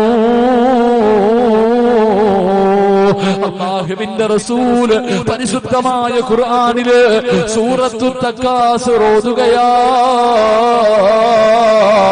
സഅലബത്ത് ബിൻ അബ്ദുറഹ്മാൻ എന്ന് പറയുന്ന ചെറുപ്പക്കാര് അവിടെന്ന് പിടഞ്ഞ് താഴെ വീഴുകയാണ്. അവസാനം നമസ്കാരം കഴിഞ്ഞു. അല്ലാഹുവിന്റെ പ്രവാചകൻ അവിടെന്ന് ചോദിച്ചു, സഅലബ എവിടെ? യാ റസൂലല്ലാഹ്, ബോധം കെട്ട് കിടക്കുന്ന നബിയേ. അല്ലാഹുവിന്റെ പ്രവാചകൻ അടുത്തേക്ക് വന്നു, അല്ലാഹുവിന്റെ റസൂൽ അടുത്തേക്ക് വന്നു. അവിടെന്ന് വെള്ളം കുടിക്കാൻ കൊടുത്തു. അല്ലാഹുവിന്റെ റസൂൽ പറഞ്ഞു, സഅലബത്ത് ബിൻ അബ്ദുറഹ്മാൻ, അല്ലാഹു നിനക്ക് പുറത്തു തന്നിരിക്കുന്നു. നീ ചെയ്ത തെറ്റിന് അല്ലാഹു പുറത്തു തന്നിരിക്കുന്നു. നബിയേ, ഞാൻ സാധാരണ പാപമല്ലല്ലോ ചെയ്തത്. ഞാൻ ചെയ്തത് കൊടും പാപമല്ലേ നബിയേ? വ്യഭിചാരമല്ലേ നബിയേ? അത് വൻ പാപമല്ലേ നബിയേ? അല്ലാഹുവിന്റെ പ്രവാചകൻ പറഞ്ഞു, റബ്ബ് നിനക്ക് പുറത്തു തന്നിട്ടുണ്ട്. പരിശുദ്ധമായ ഖുർആൻ, അല്ലാഹുവിന്റെ കലാമുണ്ട് പാപമുണ്ടല്ലോ നിനക്ക് അല്ലാഹു പുറത്തു തന്നിട്ടുണ്ട്. പക്ഷേ സഅലബത്ത് ബിൻ അബ്ദുറഹ്മാൻ എന്ന് പറയുന്ന ചെറുപ്പക്കാരൻ കടന്ന് നിലവിളിക്കുകയാ. അവസാനം അല്ലാഹുവിന്റെ റസൂല് പറഞ്ഞു, ഉമർ തങ്ങളോട് പറഞ്ഞു വീട്ടിൽ കൊണ്ടുപോകാൻ. പടച്ചുറപ്പേ, വീട്ടിൽ കൊണ്ടുപോയിട്ടും ഒരു മാറ്റമില്ല. എന്താടാ ചെയ്ത തെറ്റ്? ഒരു പെണ്ണ് കുളിച്ചുകൊണ്ടിരുന്ന സമയത്ത് രണ്ടാമതൊന്ന് നോക്കിപ്പോയി. അതിന്റെ പേരിൽ വീടിന്റെ അകത്ത് കിടന്ന് നിലവിളിക്കുകയാണ്. 8 ദിവസമായി റബ്ബേ വീടിന്റെ അകത്ത് കിടന്ന് നിലവിളിയാ. അവസാനം സഹാബികൾ പറഞ്ഞു, യാ റസൂലല്ലാഹ്, മരണത്തോട് മല്ലടിക്കുന്നു നബിയേ. സഅലബത്ത് ബിൻ അബ്ദുറഹ്മാൻ എന്ന് പറയുന്ന ചെറുപ്പക്കാര് കരഞ്ഞ് കരഞ്ഞു അല്ലാഹുവിനെ പേടിച്ചിട്ട് ഒരു പെണ്ണിനെ രണ്ടാമതൊന്ന് നോക്കിയതിന്റെ പേരില് വീടിന്റെ അകത്ത് കിടന്ന് കരഞ്ഞ് കരഞ്ഞ് നെഞ്ചു പൊട്ടിയിട്ട് സക്കറാത്തിന്റെ അവസ്ഥയിൽ കിടക്കുന്നു നബിയേ. അല്ലാഹുവിന്റെ പ്രവാചകനോട് സ്വഹാബത്ത് പറയുമ്പോ മുത്തുനബി അതാ കടന്നു ചെന്നു. ആ ചെറുപ്പക്കാരന്റെ വീട്ടിലേക്ക് കടന്നു ചെന്നു.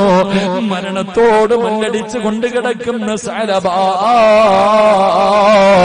ആ ചെറുപ്പക്കാരന്റെ തലയെടുത്തിട്ട് അല്ലാഹുവിന്റെ റസൂല് തന്നെ മടിയിലേക്ക് വെച്ചു. ആ മരണത്തോട് മല്ലടിച്ചു കൊണ്ട് കിടക്കുന്ന ചെറുപ്പക്കാരന്റെ തലയെടുത്തിട്ട് മടിയിൽ വെച്ചപ്പോ സുബ്ഹാനല്ലാഹ് തലയങ്ങ് താഴെ കിടക്കുകയാ. മുത്തുനബിയുടെ മടിയിൽ വെച്ചിരുന്ന തലയുണ്ടല്ലോ, അവിടുന്ന് തലയങ്ങ് താഴെ കെടുത്തങ്ങ് മാറ്റുകയാ. നബി ചോദിക്കുന്നു, സഅലബാ, എന്തിനാ നീ തലയെടുത്ത് മാറ്റുന്നത്? എന്തിനാ എന്റെ മടിയിൽ വെച്ച തലയെടുത്ത് മാറ്റുന്നത്? എല്ലാരും ആഗ്രഹിക്കുന്നത് എന്റെ മടിയിൽ തല വെക്കാനല്ലേ. സഅലബ പറയുന്നു, യാ റസൂലല്ലാഹ്, എനിക്കതിനുള്ള യോഗ്യതയില്ല നബിയേ, എനിക്കതിനുള്ള അർഹതയില്ല നബിയേ. അങ്ങയുടെ മടിയിൽ കിടക്കാൻ, അങ്ങയുടെ മടിയിൽ കിടന്നു മരിക്കാൻ ഈ സഅലബയ്ക്ക് അർഹതയില്ല നബിയേ. ഞാൻ പാവിയാ നബിയേ, ഞാൻ പാവിയാ നബിയേ. ഞാൻ ഒരു അന്യ പെണ്ണ് കുളിക്കുമ്പോ നോക്കിയ ദ്രോഹിയാ നബിയേ. അങ്ങയുടെ മടിത്തട്ടിൽ കിടന്നു മരിക്കാൻ എനിക്ക് അർഹതയില്ല, അതിനുള്ള യോഗ്യത എനിക്കില്ല. ഞാൻ അത്രയ്ക്കും വലിയ പാപമാണ് ചെയ്തത്. അല്ലാഹുവിന്റെ റസൂല് പറഞ്ഞു, സഅലബാ, നീ ചെയ്ത പാപം പൊറുക്കാൻ ഞാനൊരു വഴി പറഞ്ഞു തരട്ടെ. മുത്തുനബി അവിടെന്ന് പറഞ്ഞു കൊടുത്തു, നിന്റെ സർവ പാപവും അല്ലാഹു പൊറുക്കാൻ ഖുർആനിലെ ഒരു ആയത്ത് പറഞ്ഞു തരട്ടെ. സഅലബാ, സഅലബത്ത് അബ്ദുറഹ്മാൻ എന്ന് പറയുന്ന ചെറുപ്പക്കാരനോട് മുത്തുനബി പറഞ്ഞു കൊടുക്കുകയാ, നിന്റെ ജീവിതത്തിൽ ചെയ്ത സർവ പാപങ്ങളും അല്ലാഹു പുറത്തു തരാൻ പൊറുക്കുന്ന ഒരായത്ത് പറഞ്ഞു തരട്ടെ. മുത്തുനബി അവിടെ നിന്ന് പറഞ്ഞു കൊടുക്കുകയാ. എന്റെ പ്രിയമുള്ളവരെ, അവസാനം ഖുർആനിലെ ഈ ആയത്തോതി മുത്തുനബിയുടെ മടിത്തട്ടില് തല വെച്ച് കിടന്നു. അല്ലാഹുവിന്റെ റസൂലിന്റെ മടിത്തട്ടിൽ തല വെച്ച് കിടന്നു. പ്രവാചകൻ ചോദിച്ചു, എന്താണ് നിന്റെ അവസ്ഥ? എന്താണ് നിന്റെ അവസ്ഥ? യാ റസൂലല്ലാഹ്, എന്റെ ശരീരത്തിന് വല്ലാത്ത വേദനയാണ് നബിയേ. അവസാനം മുത്തുനബിയുടെ മടിത്തട്ടിൽ കിടന്നു. സഅലബത്ത് ബിൻ അബ്ദുറഹ്മാൻ എന്ന് പറയുന്ന ചെറുപ്പക്കാരൻ ഈ ലോകത്തോട് യാത്ര പറഞ്ഞു എന്ന ചരിത്രം പറയുമ്പോ, എന്തിനാ പെങ്ങള് ഈ ചെറുപ്പക്കാർ ഇതുപോലെ കിടന്ന് നിലവിളിച്ച് കരഞ്ഞതെന്തിനെന്നറിയോ? 40 ദിവസം അല്ലാഹുവേ പർവ്വതത്തിന്റെ ഉള്ളറകളിൽ പോയി നിലവിളിച്ചതെന്തിനെന്നറിയോ? ഒരു പെണ്ണ് കുളിച്ചുകൊണ്ടിരുന്നപ്പോ രണ്ടാമതൊന്ന് നോക്കിയതിന്റെ പേരിലാ. ഇനി നീ നിന്നെ കുറിച്ച് ചിന്തിക്ക്, ചെയ്തു കൂട്ടിയതിനെ കുറിച്ച് വല്ല കണക്കുമുണ്ടോ? 2019 വിട പറഞ്ഞ് 2020 കാലെടുത്ത് വെച്ച ഉമ്മ ഒരു കൊല്ലം കൂടെ നീ ഖബറിലേക്ക് അടുത്തുമ്മ. നിന്റെ ആയുസിൽ ഒരു കൊല്ലം കൂടെ കഴിഞ്ഞില്ലേ ചെറുപ്പക്കാരാ, അസ്രായീൽ വരാ സമയമായടാ. ഒരു കൊല്ലം കൂടെ നീ മരണത്തിലേക്ക് അടുത്തു. മോനെ, മരണത്തെ കുറിച്ച് ചിന്തിക്കടാ. തുഅമ്മീലു ഫിദ്ദുനിയാ തവീലൻ വലാ തദ്രീ ഇലാ ജന്ന ലൈലുൻ ഹൽ തഈസു ഇലൽ ഫജ്രി വകം മിൻ സ്വഹീഹിൻ മാത മിൻ ഗൈരി ഇല്ലതി വകം മിൻ മരീദിൻ ആസ ദഹറൻ അലാ ദഹരി. എന്തേ ചിന്തിക്കാത്തത്? സ്വന്തം വാപ്പാടെ മയ്യത്ത് കണ്ടവര്, സ്വന്തം ഉമ്മാടെ ജനാസ കണ്ടവള്, എന്തേ നീയും മരിക്കണ്ടവളാണെന്ന് ഓർക്കാത്തതെന്ത്? പെങ്ങള്, ഒരു രോഗവുമില്ലാത്ത എത്ര പെണ്ണുങ്ങളുടെ ജനാസ കണ്ടവളാ, എത്ര പേരെ കൊണ്ട് കബറടക്കിയതാ. കൂടെ കടന്നവർ മരിച്ചില്ല, കൂടെ നടന്നവർ മരിച്ചില്ല, കൂടെ പഠിച്ചവർ മരിച്ചില്ല, പിഞ്ചു കുഞ്ഞുങ്ങളുടെ മയ്യത്ത് കണ്ടില്ലേ വാപ്പാ? എന്തേ നിനക്ക് നന്നാകാ തോന്നാത്തത്? ചെറുപ്പക്കാരാ, നിന്റെ കൂടെ നടന്ന എത്രയോ ചെറുപ്പക്കാര് ഇന്നിവിടത്തെ പള്ളിപ്പറമ്പിലാണല്ലോടാ. എന്തേടാ നന്നാകാ തോന്നാത്തത്? ഈ ചെറിയ പ്രായത്തിന്റെ അകത്ത് ഒരുപാട് ദ്രോഹം ചെയ്തില്ലേ? 50